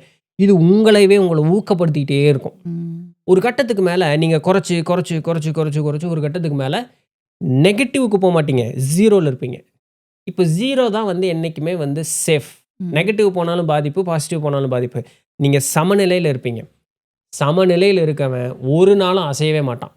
அப்படி ஒரு வேள அசஞ்சாலும் அது அவனுக்கு பாதிப்பை ஏற்படுத்தாது. அவன் திருப்பி அந்த 0க்கு அவனால ஈஸியா வந்துர முடியும். ஏன்னா அவன் பழகிட்டான் பார்த்தீங்கள்ல. ம். அப்போ மனச வந்து சரி நிலையில வைத்துக் கொள்வதற்கு உண்டான பழக்கம் நம்மகிட்ட இருந்துருச்சுன்னா, அத தான் என்ன நான் ஏமாத்தாம இருக்கேன் அப்படின்னு சொன்னா அத தான் நீங்க ஷார்ட்டா சொல்லிட்டு இருக்கீங்க. ஆமா. என்ன நான் ஏமாத்தல. நான் எனக்கு நேர்மையா இருக்கேன். இப்போ நான் வந்து மாமிசம் சாப்பிடுறேன்னு வச்சுக்கங்களேன். சாப்பிடவே கூடாதுப்பா இன்னைலருந்து விட்டுருப்பா. என்னால விட முடியும். ஒரு நாள் என்னுடைய இனி இருக்கக்கூடிய ஆயுட்காலம் முழுசும் அப்படின்னு ஒரு சூழல் வருங்கால், இல்ல நானே அப்படி ஒரு முடிவு எடுக்கிற நேரத்தில வரும்பொழுது, நான் பக்கத்தில காரன பார்க்க மாட்டேன். அந்த மனப்பக்குவம் என்கிட்ட இருக்கு. இருக்கு. அந்த ஒரு கான்ஃபிடென்ட்ல நீங்க இல்லைங்களா? அந்த மனப்பக்குவத்தை நாம வளர்த்திக்கிட்டோம் அப்படின்னு சொன்னாலே போதும். நித்தலன்னு ஒண்ணு வானத்திலருந்து ஒண்ணு குதிக்கலாம் இல்லையே! ம். நானே எங்க அம்மா வயித்துக்குள்ள இருந்து தான் வெளிய வந்தேன். இப்ப நான் இப்படி இருக்கேன்னா, ஏன் மத்தவங்கனால இருக்க முடியாது? கருப்பு. இப்ப கர்ப்ப மருந்துகள் உண்ணுவதற்குன்னு சொல்லி சித்த பெருமக்கள் நெறைய வழிகள் சொல்லியிருக்காங்க. அதுல போகர் 7000த்துல வந்து ஒரு கர்ப்பம் இருக்கு. கர்ப்பம் பேர மறந்துட்டேன். அதுக்கு வந்து வெள்ளாட்டு கறி தான் அதற்கு உண்டான பத்தியமே. ஓ! சரிங்களா? அப்ப போகநாதர் இத எழுதுறாரு. "அப்பா இந்த கர்ப்ப மருந்திற்கு உனக்கு அந்த மாமிசம் தான் பத்தியம். ஆனா மாமிசத்தினுடைய ருசி கண்டு நீ வந்து அத அதிகமா சாப்ட்றாத. உன்னுடைய மருந்திற்காக, உனக்கு பத்தியத்திற்காக அளவா கொடுக்கப்பட்டது தான். மட்டும் சாப்பிட்டு, இதர நேரங்கள்ல நீ தியானத்துல இருங்கிறது" ஓ! அந்த குறிப்பு இருக்கே அதுல. ஓ! "மாமிசத்தினுடைய ருசியின் கண்டு நீ அதன்பின் சென்றாதேன்னு" எழுதியிருக்காருல்ல. எழுதிரு அப்ப அந்த மருந்து சாப்பிடுற வரைக்கும் அந்த மாமிசம் தான் பத்தியம். உங்களுக்கு அம்ம போட்டுருச்சுன்னா வந்து அந்த வெண்பன்றியினுடைய அந்த கொழுப்ப வந்து வாழைப்பழத்துக்குள்ள வச்சு குடுப்பாங்க. உடல் குளிர்ச்சி ஆகறக்கு. அதுதான் பத்தியம். என்ன பண்ணுவீங்க? வேற வழியே இல்ல. உடல் சூடு தகிக்குது. எந்த இதுவும் கேட்க மாட்டேங்குதுன்னா, அதுதான் நம்மளுடைய மனப்பக்குவம் தான் எல்லாத்துக்குமே. இது வேணும்னா வேணும், வேண்டாட்டினா வேண்டாம். மனம் அசைந்ததுனால தானே இங்க நான் ஆ நான் உட்காந்துருக்கேன். நீங்க உட்காந்துருக்கீங்க. 100% ஸோ கரெக்ட். வெறும் வேஷத்தினால பயனே இல்ல. பயனே இல்ல. வெறும் பேச்சு பேசுறதுனாலயும் பயன் ஒரு இல்ல. பயனும் இல்ல. நீங்க வந்து பிரைவேட்டான நீங்க பப்ளிக் விலன் அப்படிங்கிறதுக்கும், பிரைவேட் நீங்க மட்டுமே அப்படிங்கிறதுக்கும் ஏதாச்சும் வேறுபாடுகள் உண்டா? எப்படி மேக்ஸிமம் இருக்கும்? நான் இல்லாத மாதிரி என்னால பேலன்ஸ் பண்ணிக்கிறதுக்கு தான் நான் முயற்சி பண்ணிட்டு இருக்கேன். ஆ பொதுவா எனக்கு பெருசா பேசுறதுக்கு அப்படிங்கிறதுல வந்து ஒரு ஈடுபாடு, விருப்பம் அப்படிங்கிறது இருக்கவே இருக்காது. ம். வெளிய யார்கிட்டயாவது பேசும்போது என்கிட்ட பேசிட்டே இருந்தாங்கனாலுமே, நான் பேசாம தலையாட்டிட்டு ம்ங்கிறதுல இருப்பேன். அதிகமா பேச மாட்டேன். "ஐயா சாமி தயவு செஞ்சு என்னைய உட்டுரு. என்னைய நான் தனியா இருக்கேன்னு நெனைக்கிறேங்கிற" மாரி தான் என் மனசு இருக்கும். ஆனா அத வந்து நான் கொஞ்சம் கொஞ்சமா மாத்திக்கிறேன். ஏன்னா, அவங்க பேசும்பொழுது அட்லீஸ்ட் எனக்கு என்னுடைய மனோநிலை இதெல்லாம் தான் பிராக்டிஸுங்க உண்மையாலுமே. நீ பேசுறது எனக்கு தொந்தரவா இருக்குன்னு நான் நெனைக்கிறேன்னா, பிரச்சனை அவங்க கிட்ட இல்ல. பிரச்சனை என்கிட்ட. கண்டிப்பா. என்னுடைய மனோநிலை ஒரு மாதிரி இப்படி வேற மாதிரி இருக்குன்னு அர்த்தம். கண்டிப்பா. ம், இல்லையா? ம், ம், ம். அவன் என்ன பண்ணுனாலும் நான் அமைதியா இருக்கணும். ஒரு ம். ஞானியினுடைய நிலை அதுதான். அவன் பக்கத்துல வந்து கத்தி கூப்பாடு போட்டு ஒரு இரைச்சலான ஒரு சூழல் இருந்தாலும் இவங்க அமைதியா இருப்பாங்க. அந்த நிலைக்கு நான் உயர்வதற்கு முயற்சி பண்ணிட்டு இருக்கேன். அதனால முன்னாடி வந்து தப்பிச்சு ஓடுன நாட்கள்லாம் உண்டு. இன்னைக்கு அப்படியெல்லாம் பண்றதில்ல. அட்லீஸ்ட் நான் 100% அப்படி மாறுனேன்னு நான் சொல்லல. ஆனா முடிஞ்ச இல்ல அளவுக்கு ஆனா அந்த அது ஒரு அப்படித்தானே இருக்கும். உங்க மனநிலை வந்து அப்படித்தானே இருக்கும். ரொம்ப பேசுறதுக்கு வரவே வராது. ஆனா நீங்க பப்ளிக்கா பார்க்கும்போது உங்களோட சேனல் நீங்க பேசி தான் ஆகணும். பேசுன்னு பேசி இப்போ உங்கள நினைப்பாங்கல்ல, சரியான பேசிட்டே இருப்பாரு போல. இவரு ஜாலியான ஆளு இல்ல. அப்படின்னு அப்படித்தானே நினைப்பாங்க இல்லையா? ஆனா நீங்க அப்படி இல்ல. எப்படி எப்படி ஒரு இது சொன்னா சரியா இருக்கும்னு நெனைக்கிறேன். குழந்தைகள்னா எனக்கு ரொம்ப பிடிக்கும். சரிங்களா? ம். ம். ஆனா நான் குழந்தைகள எடுத்து கொஞ்சிட்டெல்லாம் இருக்க மாட்டேன். ஆனா குழந்தை ம். என்னைய சுத்தி இருந்ததுன்னா போதும். ஒரு வேள எனக்கு திருமணமாகி எங்க வீட்ல பெண் இருந்தான்னா, ம். அந்த பொண்ணு குழந்தைய பார்த்துக்கிட்டும். அவ்வளோதான். நான் ம். தூக்கவோ பார்க்க மாட்டேன். நான் பாட்டுக்கு என் ம். வேலைய பார்த்துக்கிட்டு இருப்பேன். ஆனா ம். குழந்தை என்னைய சுத்தி இருந்துட்டு, அந்த ஒரு ம். சத்தம் இருந்து குழந்தைய இது பார்த்துட்டு ம். எனக்கு அது விருப்பம் அதிகம். ம். அப்படின்னா என்னன்னா, அதாவது ம். அது அதன் பாட்டுல அப்படி இருக்கட்டும்பா. இருக்கணும். நீ என்னைய தொந்தரவு பண்ணாதப்பா. தொந்தரவு பண்ணாம இருக்கணும். அதெல்லாம் அதுதான் புரியுது, புரியுது. அந்த மாதிரியான ஒரு அதுதான் உங்களுக்கு அந்த அந்த டிஃபரன்ஷியேட் தான் கேட்டேன் ஆமா. நானு. அதனால நான் பப்ளிக்லயும் சரி, ம். பிரைவேட்டாவும் நான் அந்த மாரி தான் இருப்பேன். ம். ஓகே. பெருசா பேசுறக்கு "உனக்கு என்ன வேணும்? ஒரு ம். சுருக்கா சொல்லு" ம். அப்படின்றேன் நான். ம். ஏன்னா நான் முன்னாடி நீங்க கேட்டது தான். அவன் என்ன சொல்லப் போறான்னு எனக்கு தெரிஞ்சிரும். அதான். ஆமா. நேரா விஷயத்துக்கு வா. அவ்வளோதான். உனக்கு சொல்யூஷன் நான் தர்றேன். ம். வளவளான்னுலாம் பேச வேண்டாம். உன்னை நீ தேவையே என்கிட்ட இல்ல. ப்ரூவ் பண்ணி ஒரு யூஸும் கிடையவும் ஒண்ணும் கிடையாது. கிடையாது. அது கேட்டுட்டு இருக்கு பொறுமையா 10, 15 நிமிஷம் கேட்டு பதில் சொல்ல வேண்டிய அவசியமும் இல்ல. கிடையாது. 2 நிமிஷத்துல எனக்கே புரிஞ்சிருச்சு ஆமா, இதான்யா இது ஆமா, அப்படின்னு சொல்லிட்டு போயிடு. ஆமா. ஆனா நான் இந்த மாரி எண்ணங்கள் மேல் எழும்பொழுது, மகா பெரியவரையோ, இல்ல ரமணரையோ வந்து நெனச்சுக்கிறது உண்டு. ஆம், அவங்கலாம் பார்த்தோம்னா, ஜீவன் முக்தர்களாக வாழ்ந்தவர்கள் அவர்கள். ஜீவன் முக்தர்னா, இந்த உலகத்துல வாழும் பொழுதே முக்தி அடைந்தவர்கள். எத்தன ஆயிரம் பேர் அவங்கள ஐயோ! தினமும் வந்து பார்ப்பாங்க. கண்டிப்பா. நம்ம சொல்றோம் எனர்ஜி லாஸ் ஆயிருங்கிறோம். அவங்க எனர்ஜி நம்மள அஃபெக்ட் ஆயிருங்கிறோம். மனோநிலை பாதிக்கப்படுங்கிறோம், அசைங்கிறோம். எத்தன 1000 பேர் அவர்கள பார்ப்பாங்க. எத்தன பேர் தன்னுடைய கண்ணீரும், வருத்தமும், துக்கமும் வந்து அவர்கள வந்து தினசரி அவர்கள் வந்து இது பண்ணிட்டே இருக்கு. ம். தூரத்திலிருந்து பார்த்தாலும் எந்த புலனுக்கும் இல்லாத ஒரு சக்தி கண்ணுக்கு உண்டு. கண்ணு தான் சென்று பற்றும்ங்கிறது. நீங்க பெரியவர அங்க நின்னுட்டு, ஆஹா பெரியவர பார்த்துட்டேன். இவ்ளோ அழகா இருக்காரு. போச்சு. அவருடைய எனர்ஜி நம்ம உறிஞ்சிட்டோம்னு அர்த்தம். அப்போ அவர்கிட்ட நின்னு பேசி அவருடைய சக்திய கெடுக்கணும்னு அவசியம் கிடையாது. தூரத்திலிருந்து பார்த்து, ஆஹா பார்த்துட்டேன். அவருடைய அருள் எனக்கு கிடைச்சிருச்சுனாலே அங்கிருந்து எனக்கு டிரான்ஸ்மிட் ஆயிரும். ஆனா அதெல்லாம் ஏற்பட்டாலும் பரவாயில்லைன்னு அவர்கள் காலத்த கழிக்கும் பொழுது, நான் என்னை எல்லாம் எந்த மாத்திரத்தில கொண்டோய் வச்சுக்கிறேன்னு நான் நெனச்சுக்கிறது உண்டு. அதனால அ அந்த ஒரு சலுப்பு தட்டக்கூடிய அந்த ஒரு மனோநிலைய நீக்கிக்கிட்டே இருக்கேன் இப்போ. நீக்கிட்டு. பண்ணக்கூடாதுப்பா, ஆனா பண்ணக்கூடாதுப்பா. ஆல்மோஸ்ட் நீங்க பேசும்போது, ஒரு கூட்டத்துல இருக்கும்போது அமைதி தான் அதிகமா இருக்கும் இல்லையா? அது நல்லா இருக்குங்க. அது நல்லா உணர்ந்து இருக்கும். பார்த்தவனுக்கு உண்மையாலுமே வந்து கண்டிப்பா. அதிலிருந்து மீண்டு வரவே முடியாது. ஆமா. இப்போ உண்ம. அமைதிங்கிறது வந்து இவ்வளவு நாள் நம்ம சுற்றுச்சூழல் தான் அமைதின்னு நம்ம நெனைக்கிறோம். ம். கிடையாது. நம்ம நம்ம கிட்ட தான் நம்ம அமைதி தான் இருக்கு. அமைதி. நமக்குள்ள இருக்கு அது ஒரு அமைதிங்கிறது ஆ. உள்ள இருக்கு. இது வந்து எனக்கு தொந்தரவுன்னு நெனச்சா மட்டும் தான் அது எனக்கு தொந்தரவு. தொந்தரவு. நினைக்கலைன்னா தொந்தரவே ஆ. இல்ல. உண்மதான் அது. அப்போ அந்த பெரியவர்கள் வந்து அந்த மனோநிலைய அடைஞ்சுட்டாங்க. கண்டிப்பா, நாமும் அடையணுமே! கண்டிப்பா. ம். அதுதான் கேட்டேன். அது 2 இதுக்கும் ஆனது. அடுத்தது என்னன்னா, நீங்க இந்த உடலை விட்டு பிரியக்கூடிய அந்த ஒரு டைம்ல, இதுதான் நம்மள பத்தி பேசணும். ம். இந்த உலகமோ, இந்த மக்களோ, நம்மள பத்தி நம்ம யோசிச்சா, இந்த ஒரு விஷயத்த பேசணும் அப்படின்னு நெனைக்கிற விஷயம் என்ன? நீ என்னை பத்தி என்ன பேசினாலும் எனக்கு அது கவலையே கிடையாதுன்னு ஒரே ஓட்டமா கிளம்பிருவேன். நீ யார்றா என்னைய அப்படின்னு பத்தி இத்தன பேசுறதுக்கு? வருஷமா நீங்க இவ்ளோ வருஷமா, இவ்ளோ நல்ல விஷயங்கள் எல்லாம் பண்றீங்க இல்லையா? நெனச்சிருப்பீங்களே இப்ப நீங்க முக்தி போவே வேண்டாம். எல்லாருமே போயிட்டு இருந்தா எப்படி எனக்கு நம்மளும் நம்ம மாதிரி ஆளுங்க இருந்து சொல்லணும் அப்படின்னு நீங்க சொல்றீங்க இல்லையா? அப்ப அதுவே ஒரு பெரிய விஷயம். அந்த மாதிரி நான் கேட்கிறேன். சொல்றது மட்டும் தான் என் வேல. அது நீங்க எடுத்துக்கிறதும் உங்களோட இதுதான். ஆனா அத மக்கள் பத்தி நான் என்னமா நெனச்சுக்கிட்டே இருந்தேன்னா, நான் திருப்பியும் பற்றுக்குள்ள வந்துருவேனே! ஓகே. அதனால ஒண்ணுமே நெனைக்கல. நான் சொல்றத சொல்லிட்டேன். இப்பவே வேணாலுமே, அ. நீங்க என்னைய பத்தி என்ன நெனச்சாலும், ஒரு சில நேரம் நான் திரும்பவும் சொல்றேன். ஒரு சில நேரங்கள்ல ஏன்டா இப்படி இருக்கீங்க? என்னடா நான் சொல்றது புரியுதா? புரியலைல? இல்ல நான் தான் தப்பு பண்றேனா? அப்படிங்கிற மாரி இருக்கும். இருக்கும். அறிவு தான் இருக்கா? இல்லையா? இதெல்லாம் ம். தோணும். ம். ஆனா நான் அத எப்படி எடுத்துக்குவேன்னா, அவர்கள தவறுன்னு சொல்றியே, நீ முழுசும் திருந்திட்டியான்னு நெனச்சுக்குவேன். ம். அதனால நான் அங்க போட்ட பாம் அப்படியே என் மேல திருப்பிரும். சொன்னா போதும் அப்படிங்கிற மாரி இல்லைங்களா? அதனால நான் மட்டும் திருந்துறதுக்கு உண்டான வழிய பார்த்து, நான் திருந்த அந்த விஷயத்த எல்லாத்தையும் வெளிய சொல்லிட்டே இருக்கிறதுனால, ம். இது என்ன ஆயிருது அப்படின்னு சொன்னா, அப்படிதான் இருப்பாங்க. எப்படி நீ 4 பேர்த்த வந்து ஏதாவது பார்க்கும்பொழுது உன்னுடைய மனம் அசைந்து, "ஏன்டா இப்படி இருக்கேன்னு" சொல்றியோ, அதுபோல 4 பேரும் உன்னையும் சொல்லுவாங்களே! ம். ம். இப்ப எனக்கு சரின்னு தோணும் பொழுது, அதே அம்பு என் மேலயும் எய்யப்படும் பொழுது, அதுவும் சரிதானே! அப்போ இந்த மனோநிலை இருக்கிறனால, யாருடைய கருத்து பத்தியும் எனக்கு எந்த விதமான கவலையும் இல்ல. நான் நல்லது தான் சொல்றேன். என்கிட்ட இருக்கக்கூடிய தீமைகளை நான் களைந்து கொள்வதற்குண்டான நான் முயற்சி எடுக்கிறேன். என்கிட்ட இருக்கக்கூடிய தீமைகளை கண்டு, நான் சொல்லக்கூடிய அந்த நன்மையை வந்து, நீ வந்து ஏத்துக்கல அப்படின்னு சொன்னா, எனக்கு ஒரு பிரச்சனையும் இல்ல. நீ என்னை பழி சொல்லுவதனால எனக்கு பயனும் ஒண்ணும் ஆகப் போறதில்ல. என்னை பாராட்டுவதனாலும் எனக்கு ஒரு பயனும் ஆகப் போறதில்ல. அப்ப அந்த என்கிட்ட இருக்கக்கூடிய தீமையை நீ சுட்டி காட்டினேல்லன்னு சொல்லி உனக்கு நான் நன்றி சொல்லிட்டு அந்த தீமையை களைவதற்கு இன்னும் வேகமா களைவதற்குண்டான வழி பார்த்து நான் போயிட்டே இருப்பேன்.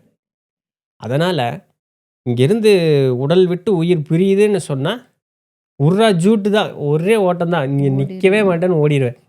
3 விஷயம் அ உண்மையான விஷயங்கள நீங்க இது உங்க வாழ்நாள்லயே கடைபிடிச்சுட்டு வந்தீங்க அப்டின்னா, அது ஓகே. என்ன? 3 விஷயம். ஆத்ம விசாரணை பண்ணணும். ம். சரிங்களா? அப்ப அத ஃபர்ஸ்ட்டு அதை கடைபிடிச்சுட்டே இருக்கீங்க. கண்டிப்பாக அத செஞ்சுட்டே நானும் இருந்தீங்க. பண்றேன். எல்லா மனிதர்களுக்கும் அத சொல்லுவதும் உண்டு. ஆத்ம விசாரம் தான் ஃபர்ஸ்ட்டு இருக்கிறதுலயே பெஸ்ட்டு ம். விஷயம். நேரம் கிடைக்கும் பொழுதெல்லாம் தியானத்தில வந்து ஈடுபாடோட இருங்க. ம்.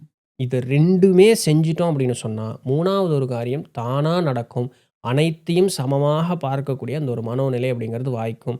அதற்கப்புறம் சிவன பார்த்தாலும் சரி, பெருமாள பார்த்தாலும் சரி, அல்லாஹ்வ பார்த்தாலும் சரி, கிறிஸ்துவ பார்த்தாலும் சரி, எல்லாமே ஒண்ணா தான் தெரியும்.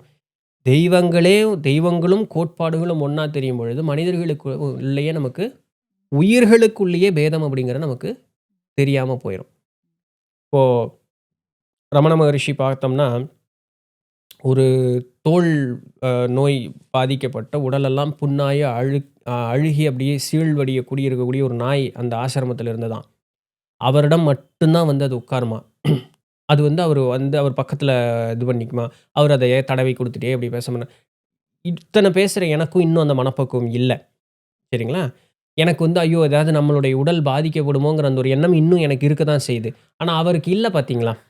அதனுடைய இறக்கும் தருவாயில வந்து அவரு அந்த நாய வந்து தன்னுடைய மடியில கிடத்தி வச்சுட்டு, அப்படியே சாந்தமா அந்த நாய் வந்து பார்த்தவர்கள் சொல்லுகிறார்கள். அந்த நாய் சாந்தமான மனோநிலையோடு அந்த உடல் விட்டு அந்த உயிர் பிரிந்ததுன்னு சொல்லி. அப்ப இவருடைய எவ்வளோ ஒரு தீட்சண்யம் அந்த நாய் அந்த ஒரு சாந்தமான ஒரு நிலை குடுத்தது. அந்த நாயினுடைய நிலை அவர்களுக்கு வந்து எந்த விதமான பாதிப்பையும் கொடுக்கவே இல்ல பார்த்தீங்களா? அது அல்லவா உண்மையான ஒரு மனோநிலை கண்டிப்பா. அப்படின்னு சொல்லக்கூடியது. அந்த மாதிரி அதெல்லாம் நம்ம ரீச் அந்த பண்ணணும் உண்மையாலுமே. ஒரு கதை அது செவிவழி செய்தி தான். ஒரு ஒரு மேடை பேச்சாளர் ஒரு ஐயா சொல்லி அந்த இத கேட்டேன்.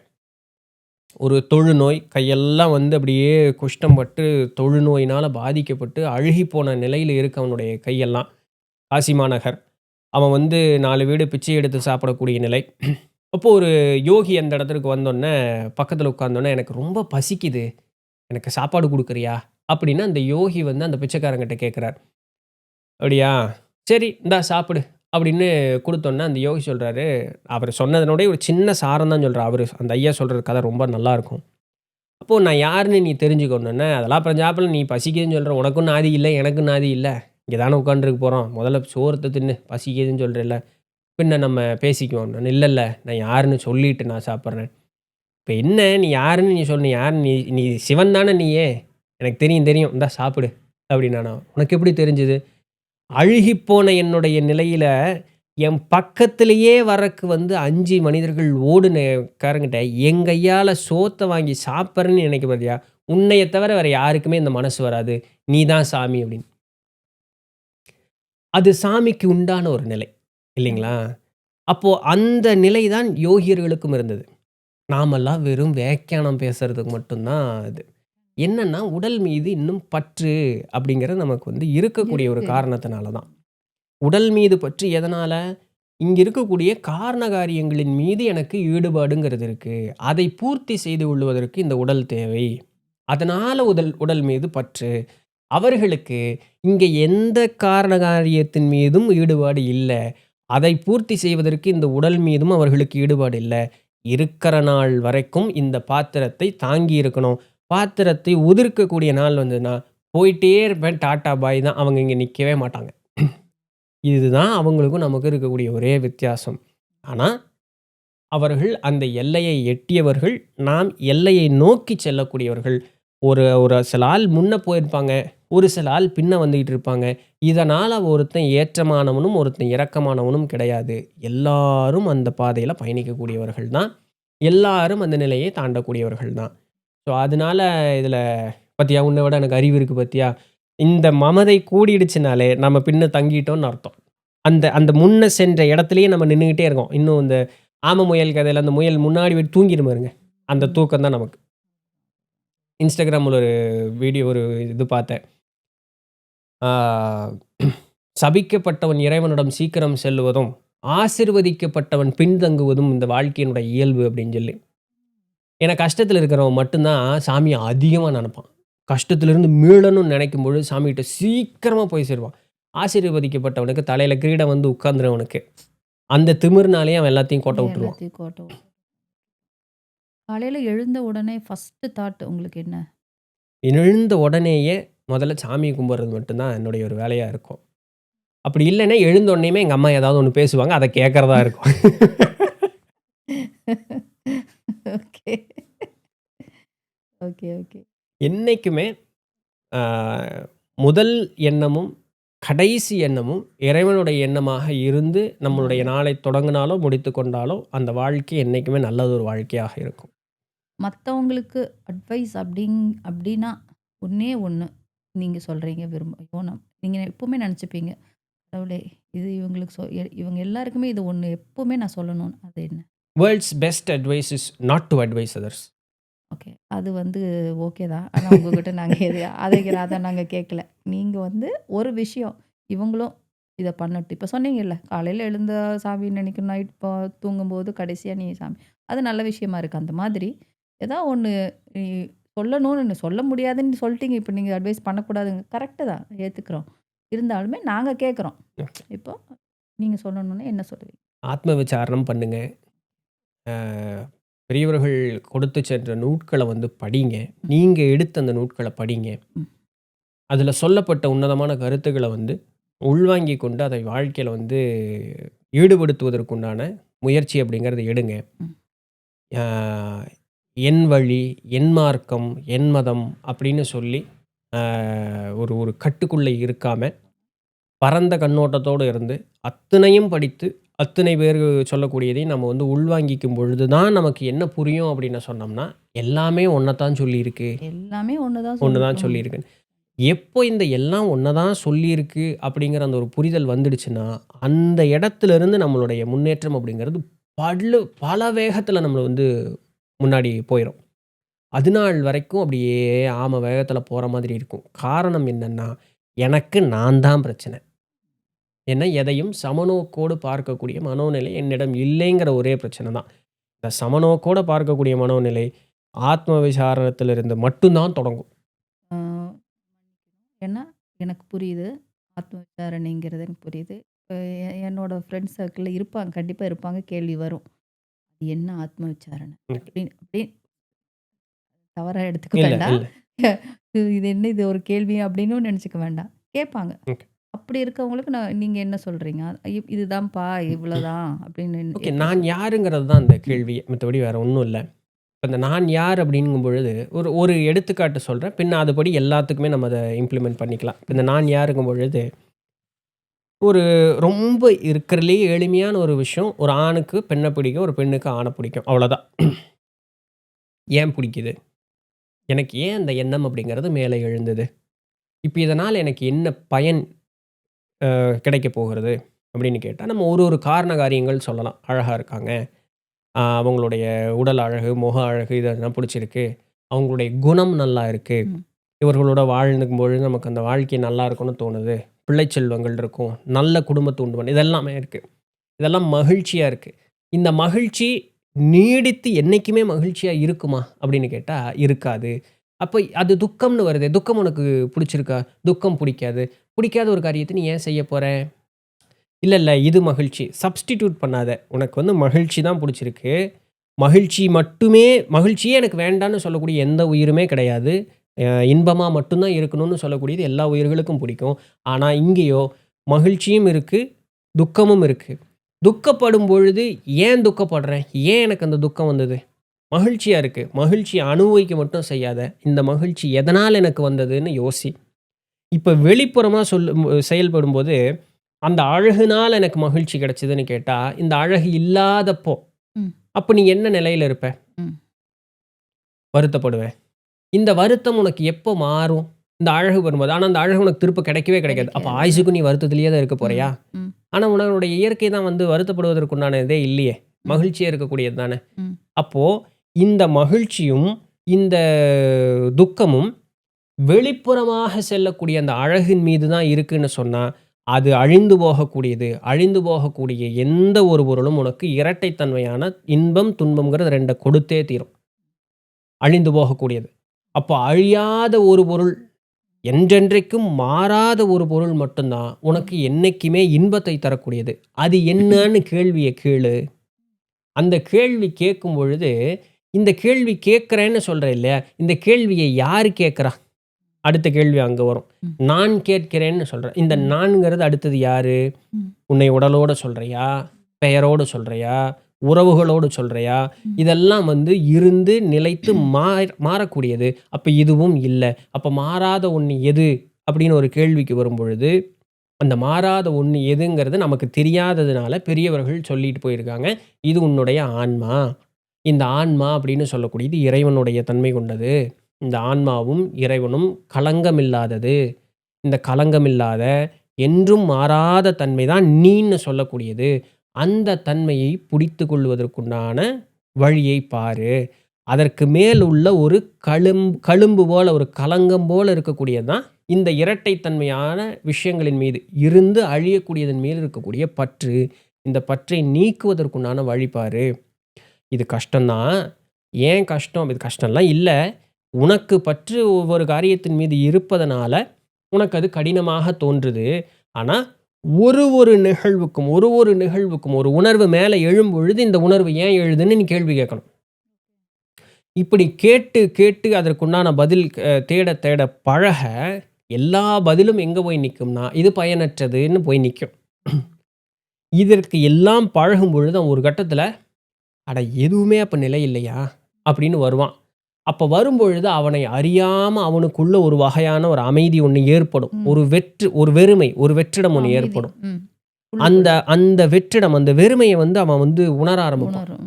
என்னைக்குமே நம்ம மனசு வந்து வெற்றிடம் ஆயிடுச்சுன்னா, துன்பத்தை விளைக்கும்னு சொல்லுவாங்க. இந்த வெற்றிடம் நமக்கு என்னைக்குமே அமைதிய மட்டும் தான் குடுக்கும். இந்த அமைதி அவன அறியாம அவன இப்படியே ஆக்கிரும். அவன் பண்ணல்லாம் வேண்டாம். அவன அறியாம அவன அவங்களே அப்படியே இப்படி ஆக்கிடும். ஆயிடுவாங்க. அந்த அந்த அப்படியே அத விளக்கி சொல்ல முடியாது. அவன் சும்மா கண்டிப்பா. இருக்கான்னுலாம் சொல்ல முடியாது. சொல்ல முடியாது. அவன் அவன் ஒரு நிலையில இருக்கான். ம். அவ்வளோதான். ஒரு டே ஒரு ஒரு ஃபுல்லா எப்பவுமே அப்படி இல்லையா? இருப்பான். அவங்க பாட்டுல இருப்பாங்க. அவங்க வொர்க் பண்ணிட்டே தான் இருப்பாங்க. பண்ணிட்டே பட் தான் அவங்க இருப்பாங்க. அப்படியே தான் ஆ. இருப்பாங்க. அவங்களுக்குள்ள ஒரு அமைதி ஓடிக்கிட்டே ஓடிட்டே தான் இருக்கும். இருக்கும். அதுவும் இப்ப இந்த அமைதிய வந்து உணர்ந்து, அதை நீண்ட நேரம் யார் ஒருவன் நிலைத்து வைப்பதற்குண்டான பழக்கத்தை செய்து கொள்ளுகிறானோ, அவன் தான் கிருஷ்ண பரமாத்மாவுக்கு ஒப்பானவன். அவன் எந்த காரியம் செய்தாலும், அந்த காரியம் அவனால் செய்ததுங்கிறதுக்குண்டான இதே கிடையாது. அப்ப இதனோடு வாழும் பொழுது, அவர்களுக்கு பேர் தான் ஜீவன் முக்தர்கள்னு சொல்லக்கூடியது. வாழும் பொழுதே முக்தியான நிலையில இருக்கக்கூடியவர்கள்னு. இவ்வளவு அவன் வந்து திருப்பும் இந்த உடல் விட்டுட்டான் அப்படின்னு சொன்னா, அவன் இறையோடு போய் கலந்துருவான். அவன் திருப்பியும் பிறப்பு அப்படிங்கிறத எடுக்க மாட்டான். இவ்வளவு பெரிய காரியத்தை செய்வதற்கு ஆத்ம விசாரம் தான் பெஸ். இப்போ ஒரு காரியத்திற்கும் அவன் கேள்வி கேட்க பதில் இது எங்க போணும்? வெளிப்புறமா போணும்னு அவசியமே கிடையாது. இப்ப இது சொல்றது ஈஸி. எப்படி செய்யணும் அப்படின்னு கேட்டா, முதல்ல நூல் படிக்கணும். நல்ல பெரியவர்கள் கொடுத்த நூட்களை வாசிப்பது, பெரியவர்களுடைய பேச்சை கேட்பது, கற்று உணர்ந்தவர்களுடைய இதுபோல இருக்கக்கூடிய அறிவில் சிறந்தவர்கள் கூட நாம அளவளாவி இருப்பது, நம்மை போன்ற அறிவு உள்ளவர்கள் கூட இது ஒரு ஒரு பேச்சு பரிமாற்றம் கொள்ளுவது, இது அத்தனையும் என் சிந்தையில் போட்டு நான் அலசி ஆராய்ந்து இருப்பது. இந்த 5 நிலைகளும் யார் ஒருவன் செய்கிறானோ, அவனுக்கே இதற்குண்டான ஒரு வெற்றி அப்படிங்கிறது கிடைக்கும். கிடைக்கும். நான் சொல்லல. யோக வாசிஷ்டத்துல வசிஷ்டர் ராமருக்கு சொன்ன செய்தி. ம். இதை யார் ஒருவர் செய்கிறாரோ, அவர்களுக்கு நல்லது ஒரு நிலை அப்படிங்கிறது வாய்க்கும். அப்போ 5 நிலையுமே என் முயற்சியினால நடக்கக்கூடியது தான். இப்போ ஒரு கட்டத்துக்கு மேல போகும்போது ஞானியர்கள் என்ன சொல்லுவாங்க? இது என் முயற்சியால் நடந்ததுன்னு கூட அவங்க சொல்ல மாட்டாங்க. ம். பிரம்மம் அசைந்தது. ம். அந்த செயலை அது செய்ததுன்னு நடந்தது. போயிருவாங்க. அவ்வளவுதான். அதெல்லாம் ரொம்ப பெரிய விஷயம் ஒண்ணும் இல்ல. இல்லைங்களா? அப்படி சொன்னீங்கன்னா தான் பிரச்சனையே. ம். அதுதான் பிரச்சனையே. அது எப்படிங்க நம்மனாலலாம் அப்படி கஷ்டப்பட்டோம்னா, ஒரு குழந்தை எந்திரிச்சு நடக்க கூட செய்யாது. 8 மாசம் அது எத்தன மெனக்கெடுது. குப்புறவே படுத்துட்டு இருந்தது. ம். அப்புறம் மல்லாக்கு உழுகுது. உந்தி உந்தி போகுது இல்லையா? அந்த இப்ப குழந்தைக்கு நமக்கே இருக்கக்கூடிய அந்த தெரியாம ஒரு அப்படி ஒரு நிலைமையில இருப்போம். இருப்பாங்களா அந்த மாதிரி? இருப்பாங்க இல்லையா? மனசுல வந்து இப்போ அந்த ஏதோ வைராக்கியத்த விதைச்சுக்கிறது தான் ஒரே ம். இது. இப்போ என்ன சொல்றது? தியானம் பண்ணாமயே ஆனா, அவங்க எல்லாமே சமமா பார்க்கக்கூடிய ஒரு பெர்சனா. எதுவுமே அவங்கள டிஸ்டர்ப் பண்ணல. எதுலயும் ஆசை இல்ல. அதுக்குன்னு அவங்க வந்து இது சோகமாலாம் இல்ல. எதுலயுமே ஆசை இல்ல. அப்படி அது வேணும், இது வேணும், இது வேணும், அது வேணும் அந்த மாரி பேசுறதே இல்ல. பொறாமை இல்ல. பேராசை இல்ல. அப்புறம் என்ன சொல்றது? எந்த டிஸ்டர்பன்ஸையும் அவங்க வந்து இது டிஸ்டர்பன்ஸ் அப்படின்னு அவங்க சொல்றதில்ல. அது நடக்குது அப்படின்னு ஏத்துக்கிறாங்கன்னு வச்சுக்கோங்க. அவங்கள பார்த்தாலே ஆச்சரியமா இருக்குது. எப்படி இப்படி அமைதியா இருக்காங்க? எப்படி இத இவ்வளோ ஈஸியா எடுத்துக்கிறாங்க? அப்படின்னு சொல்லி யோசிக்கிறோம் இல்லையா? அப்படிப்பட்டவங்களுக்கு உள்ள வந்து ஒரு அமைதி இருக்கும். கட்டாயமா இருக்கும். அப்படி இருக்கவங்களுக்கு தன்ன போல அது தியானம் ஓடிக்கிட்டு இருக்கு. அவங்க அந்த நிலையில முன்னாடியே இருந்திருப்பாங்க. அதனால அவங்க இப்படி இருக்காங்களா? கண்டிப்பா. ம். அவங்கலாம் வந்து தியானம் செய்யணும்னு அவசியம் அவசியம் தியானம்ங்கிறது இல்ல. ஒரு ஒரு கருவி தான். தியானம்ங்கிறது ஒரு டூல். இந்த ஆத்ம விசாரம் செய்யும் பொழுது, கண்ணு, காது, மூக்கு, வாயு, உடம்பு இந்த மாரி ஐம்புலன்களும் வேலை செஞ்சுக்கிட்டே இருக்கு. இப்ப வேலை செஞ்சுக்கிட்டே இருக்கும் பொழுது, ஆம் ஆஹா! இங்க ஒரு நல்ல ஜிலேபி இருக்குப்பா. கண்ணு பார்த்துருச்சு. நாக்கு இப்பவே அதனுடைய சுவைய உணர்ந்துருச்சு. அது வந்து எல்லாமே எனக்கு மனசுக்குள்ள ஓடியிருக்கும்.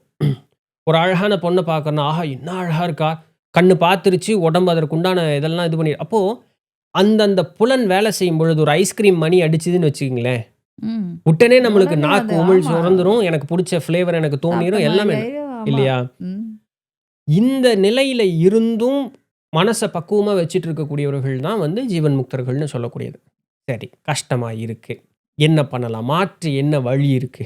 அப்படின்னு கேட்கும் பொழுது, பேசாம உன்னுடைய புலனடக்கத்தோட இரு. முதல்ல என்ன மூடு? கண்ண மூடு. ஓகே. கண்ணு தான் சென்று பற்றக்கூடியதுன்னு பார்த்தோம். ம். இது வந்து நம்மளுடைய வியாக்கியானத்தில அது சொல்லக்கூடியதா, "அப்பா கண்ணு வந்து போய் புடிச்சுக்கும். அதனால கண்ண மூடிக்கோ" அப்படின்னு சொல்லக்கூடியது. அமைதியான இடத்துல அமர்ந்துரு. காது வந்து உண்டான இத அமைதிப்படுத்திக்கிறதுக்கு. துர்க்கந்தம் வீசக்கூடாது. அந்த இடம் வந்து நல்ல நறுமணம் இருந்ததுன்னா, மனசு ஒரு வகையான அமைதி ஆ. இருக்கும். மூக்க இது பண்ணிட்டோம். ம். உன்னுடைய உணவு கட்டுப்பாடு. நாவ கட்டுப்படுத்திட்டோம். எந்த விதமான பூச்சி புழு துன்பங்கள் இல்லாத ஒரு இடம். தூசி துரும்பு இல்லாதது. உடலையும் கட்டுப்படுத்திட்டோம். அப்போ சூழல வந்து ஒரு மாதிரி நம்ம செட் பண்ணிட்டோம் அப்படின்னு சொன்னா, புலன்களுக்கு வேலை அந்த இடத்துல இல்ல. அப்ப அந்த புலன் சும்மா இருக்கும். சரி. இதனால் என்ன நடக்கும்? அப்படின்னு கேட்டா, உனக்கு ஞானம் வாய்க்கும். அதெல்லாம் பெரியவங்க சொல்ட்டாங்க. இன்னைக்கு அறிவியல் வந்து ரொம்ப ஆழமா சொல்றான். பாரு, சூரிய வெளிச்சத்த பார்த்த உடனேயே உனக்கு செரட்டோனின் அப்படின்னு சொல்லக்கூடிய கெமிக்கல் வந்து சுரக்க ஆரம்பிக்கும். சூரிய அஸ்தமனம் ஆனோனே மெலட்டோனின்னு ஒண்ணு சுரக்க ஆமா. ஆரம்பிக்கும். இந்த மெலட்டோனின் தான் உன்னைய தூங்க வைக்கும். செரட்டோனின் உன்னைய விழிப்படைய வைக்கும். அதனால நீ கண்ண மூடுனால் மட்டும் உனக்கு வந்து அந்த மெலட்டோனின் சுரக்க போறது இல்ல, அப்படின்னு அவன் சொல்றான். ஆனா நம்ம பெரியவர்கள் என்ன சொன்னாங்க? சுரக்கும். நீ வந்து குகைகளுக்குள்ள போ. இருட்டா இருக்கக்கூடிய ஒரு இடத்துல வந்து அமர்ந்துக்கோ. அப்போ மூளை என்ன பண்ணிக்கும், "ஓ! இது இருட்டு" அப்படின்னு அப்ப கண்ண இப்படி நல்லா மூளை மூடி பிராக்டிஸ் ஆனது தானே சொன்ன உடனே அந்த இதுக்கு போயிடும். போறாங்க இல்லைங்களா? அப்ப ப்ராசஸிங்ல அவன் போயிடும். வந்து தன்னை வந்து இந்த நிலையில நான் என்னை இருத்திக்கணும்னு அவன் மனசுல முதல்ல பதிய வச்சுக்கணும். ம். பதிய வச்சுட்டு அவன் உட்கார்ந்துக்கு பழகும் பொழுது, ஆட்டோமேட்டிக்கா. ஆட்டோமேட்டிக்கா இந்த அதுதான் அது. ஒண்ணா மனசடங்க மூச்சடங்கும். ம். இல்ல மூச்சடங்க மனசடங்கும். 2 ரெட்டை பாம்பு போல. ஒண்ணா நான் யோகா பயிற்சியில என்னுடைய புலன்கள பூரா அடக்கிட்டு நான் ஒரு இடத்துல உட்கார்ந்து நான் ஒரு நிலைய எய்துறேன், எட்டுறேன். இல்லன்னா மனச அடக்கிட்டு நான் பாட்டுக்கு இப்படி இருக்கிறதுக்கு உண்டான நிலையில இருக்கேன். இதுதான் ஒரு அட்வான்டேஜ். ஏன்னா, புலன் அடக்கிட்டோம். போய் ஒரு இடத்துல உட்காந்துட்டேன், புலன் அடக்கிட்டேன், எல்லாம் ஓகே. ஒரு ஒரு 1000 வருஷம் தவம் செஞ்சுட்டேன். ஜெயிச்சுட்டேன். எனக்கு வந்து உடல்ல அமிர்தம் சுரந்துருச்சு. நான் வந்து 16 வயது பாலகன் போல தோற்றமாயிடுச்சு. உடல் பக்குவப்படுத்திட்டேன். எவ்ரிதிங் பக்கா பெர்ஃபெக்ட். டக்குனு கண்ண முழிச்சு வெளிய வரும்போது எனக்கு ஆசைய தூண்டுற மாரி ஏதோ ஒரு விஷயத்த பார்த்து நான் ஆஹான்ட்டேன். போச்சா 1000 வருஷம். ம். அப்ப அவர்கள் முக்தி அடையவே இல்லையே! சரி ஏன் என் கண்ணு முன்னாடி தான் வந்து கண்ண தொறந்ததுக்கு அப்புறம் தான் நமக்கு பிரச்சனை ஆகுமா? நம்ம தியானத்தில இருக்கும்பொழுது இந்த உடல் மீது இருக்கக்கூடிய அந்த நிலைகள் பூரா வெளிய வந்துருச்சுன்னா, இந்த உடல் விட்டு நம்மளுடைய உயிர் பிரிஞ்சு வெளிய வரும். "காணற்கரிய காட்சிகள் எல்லாம் காணலாங்கிறாங்க பெரியவர்கள். எத்தனையோ தேவமாதெல்லாம் பார்க்கலாம்" அப்படிங்கிறாங்க.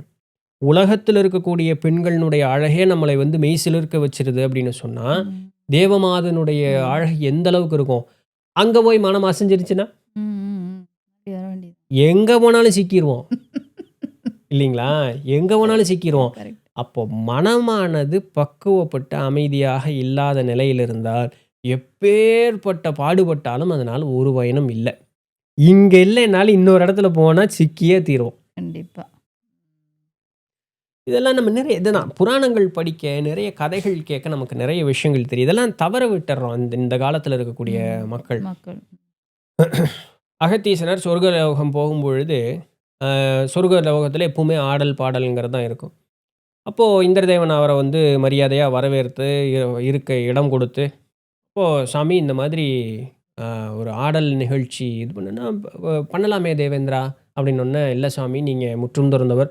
உங்க முன்னாடி ஒரு அழகி ஆடுவதுன்னு" முற்றும் துறந்தவனுடைய நிலை, தன் முன்னாடி எது நடந்தாலும் அவனுடைய மனம் அசையாம இருப்பதுன்னு சொல்லக்கூடியது தானே. அவ அழகின்னு கூட எனக்கு எந்த விதமான ஒரு இதுவும் இருக்காது. நீ அதனால என்ன? தவிர நடராஜனே ஆடற்கு உண்டானவன். அந்த ஒரு நிலையில தான் நான் அவர்கள பார்க்கக்கூடிய மனோநிலை இருக்கும். எனக்கு அதனால மனம் உந்தும் ஆகாது. நீ என்ன செய்யறியோ அத செய்யும்பார். பின்ன அப்புறம் ஒரு கதையெல்லாம் வரும். ஒரு சாபமெல்லாம் கிடைக்கும். அந்த கதையெல்லாம் வரும்ன்னு பாருங்க. ஆனா, அந்த அளவுக்கு மனோநிலையில் பக்குவம் கொண்டவர்கள் ஞானியர்கள். அப்போ நம்ம என்ன சொல்லிறக்கூடாது, தவம் செய்ததனால் அது வந்ததுன்னு சொல்லக்கூடாது. அவங்க தவங்கிறத செய்யறக்கு முன்னாடியே மனச பக்குவப்படுத்தி வச்சிருப்பாங்க. அப்ப டாஸ்க் எங்க நிக்கிது அப்படின்னு சொன்னா மனசுனால தான். மனமானது ஒண்ணு அசைஞ்சதுங்கிறதுனால தானே இன்னைக்கு நம்ம இங்க பிறப்புங்கிறது இருக்கு. அசைந்த மனம் எப்பொழுது நிற்குதோ, அதுதான் உண்மையாலுமே முக்தி. அப்போ ஆத்ம விசாரத்தை தவிர உங்களுக்கு வேற எதுவுமே வந்து மேட்டரே இல்லைங்க. ஆம். ஆத்ம விசாரணை தான் பெஸ்ட்டு. அத தான் பண்ணணும். அதுதான் நீங்க ஆமா. மக்களுக்கு சொல்லணும்னு நினைக்கிறது. அதாவது உங்ககிட்ட ஓ! இருந்து இப்படி ஆரம்பிச்ச வரக்கூடிய கேள்வி தானா? நான் இவ்வளோ நேரம் பேசியிருக்கேனா? ஆமா. ஒரு கேள்வி கேட்டா போதும் 1 ஹவர் ஓடிரும். அதனால ரொம்ப சந்தோஷம். ஓகே. ரொம்ப நேரம் பேசிட்டோம்னு நெனைக்கிறேன். அப்படியெல்லாம் ஒண்ணும் இல்ல. ம். எனக்கு நான் நின்னு நீங்க பேசினீங்கனாலும் நான் பேசுவேன். எனக்கு ஒண்ணும் பிரச்சனை இல்ல. இல்ல இருக்கு. நெறையா இருக்கு. வேற வேற அ வழியில ஆன்மீகம் இல்லைனாலுமே, பொது வாழ்க்கையில நெறையா கொஷின்ஸ் இருக்கு. ஓகே. அது இன்னொரு செஷனா போட்டு பேசிக்கலாம் அப்படின்னு கண்டிப்பா, நெனைக்கிறேன். கண்டிப்பா. ரொம்ப சந்தோஷம் உங்க ரொம்ப கூட சந்தோஷம். பேசினது. மகிழ்ச்சி. பாருங்க என்ன எவ்வளோ கேட்டாலும் அதிலிருந்து கேள்விகள் போயிட்டே தான் இருக்குது. ஏன்னா நீங்க அந்த அளவுக்கு பதில் சொல்லிட்டே இருக்கிறதுனால. தெளிவு எங்களுக்கு கிடைக்கணும். மீன்ஸ் எனக்கு எனக்கு மட்டும் இல்ல. நெறைய பேருக்கு தெளிவு கிடைக்கணும். அவங்களும் இதெல்லாம் பண்ணட்டும். கண்டிப்பா. ஏன்னா அவங்களுக்கு டைம் இல்லாம இருப்பாங்க. அ இது இது இப்படி ஒரு விஷயத்த யோசிக்கணும்னு கூட அவங்களுக்கு தெரியாம இருக்கும். ஆம், அப்புறம் படிக்க மாட்டாங்க. எவ்வளோ சொன்னாலும் படிக்கிறதோ, இல்ல உட்காந்து பண்றதோ, மெடிடேஷனோ சான்ஸ்லெஸ் பண்ண மாட்டாங்க. அட்லீஸ்ட் இத கேட்கலாம். அவங்களுக்கு ஒரு ஒரு ஸ்பார்க் வரலாம். அந்த ஒரு விஷயம் அவங்கள ஒரு பெரிய மாற்றத்துக்கு அவங்கள கொண்டு போகலாங்கும்போது, நீங்க பண்ற இந்த ஒரு பெரிய சேவை வந்து உன்னதமானது. அது கடவுளுடைய அருளால நீங்க எங்களுக்கு கிடைச்சிருக்கீங்க. ஸோ வந்து ஒரு நாங்க கடவுளுக்கும் நன்றி சொல்றோம். உங்களுக்கும் நன்றி சொல்றோம். அதனால ரொம்ப ரொம்ப சந்தோஷம் உங்களுடைய பதில்கள், ரொம்ப சந்தோஷம். விளக்கங்கள் எல்லாமே. அ இன்னொரு முறை கண்டிப்பா சந்திக்கலாம். ஓ எஸ். ஏன்னா நெறைய இருக்கு. நெறையா பேசணும் அப்படின்னு இருக்கு. ஓகே. ஓ பேசிருவோம். இன்னொரு முறை பேசுவோம். மகிழ்ச்சி. நன்றி, ரொம்ப நன்றி.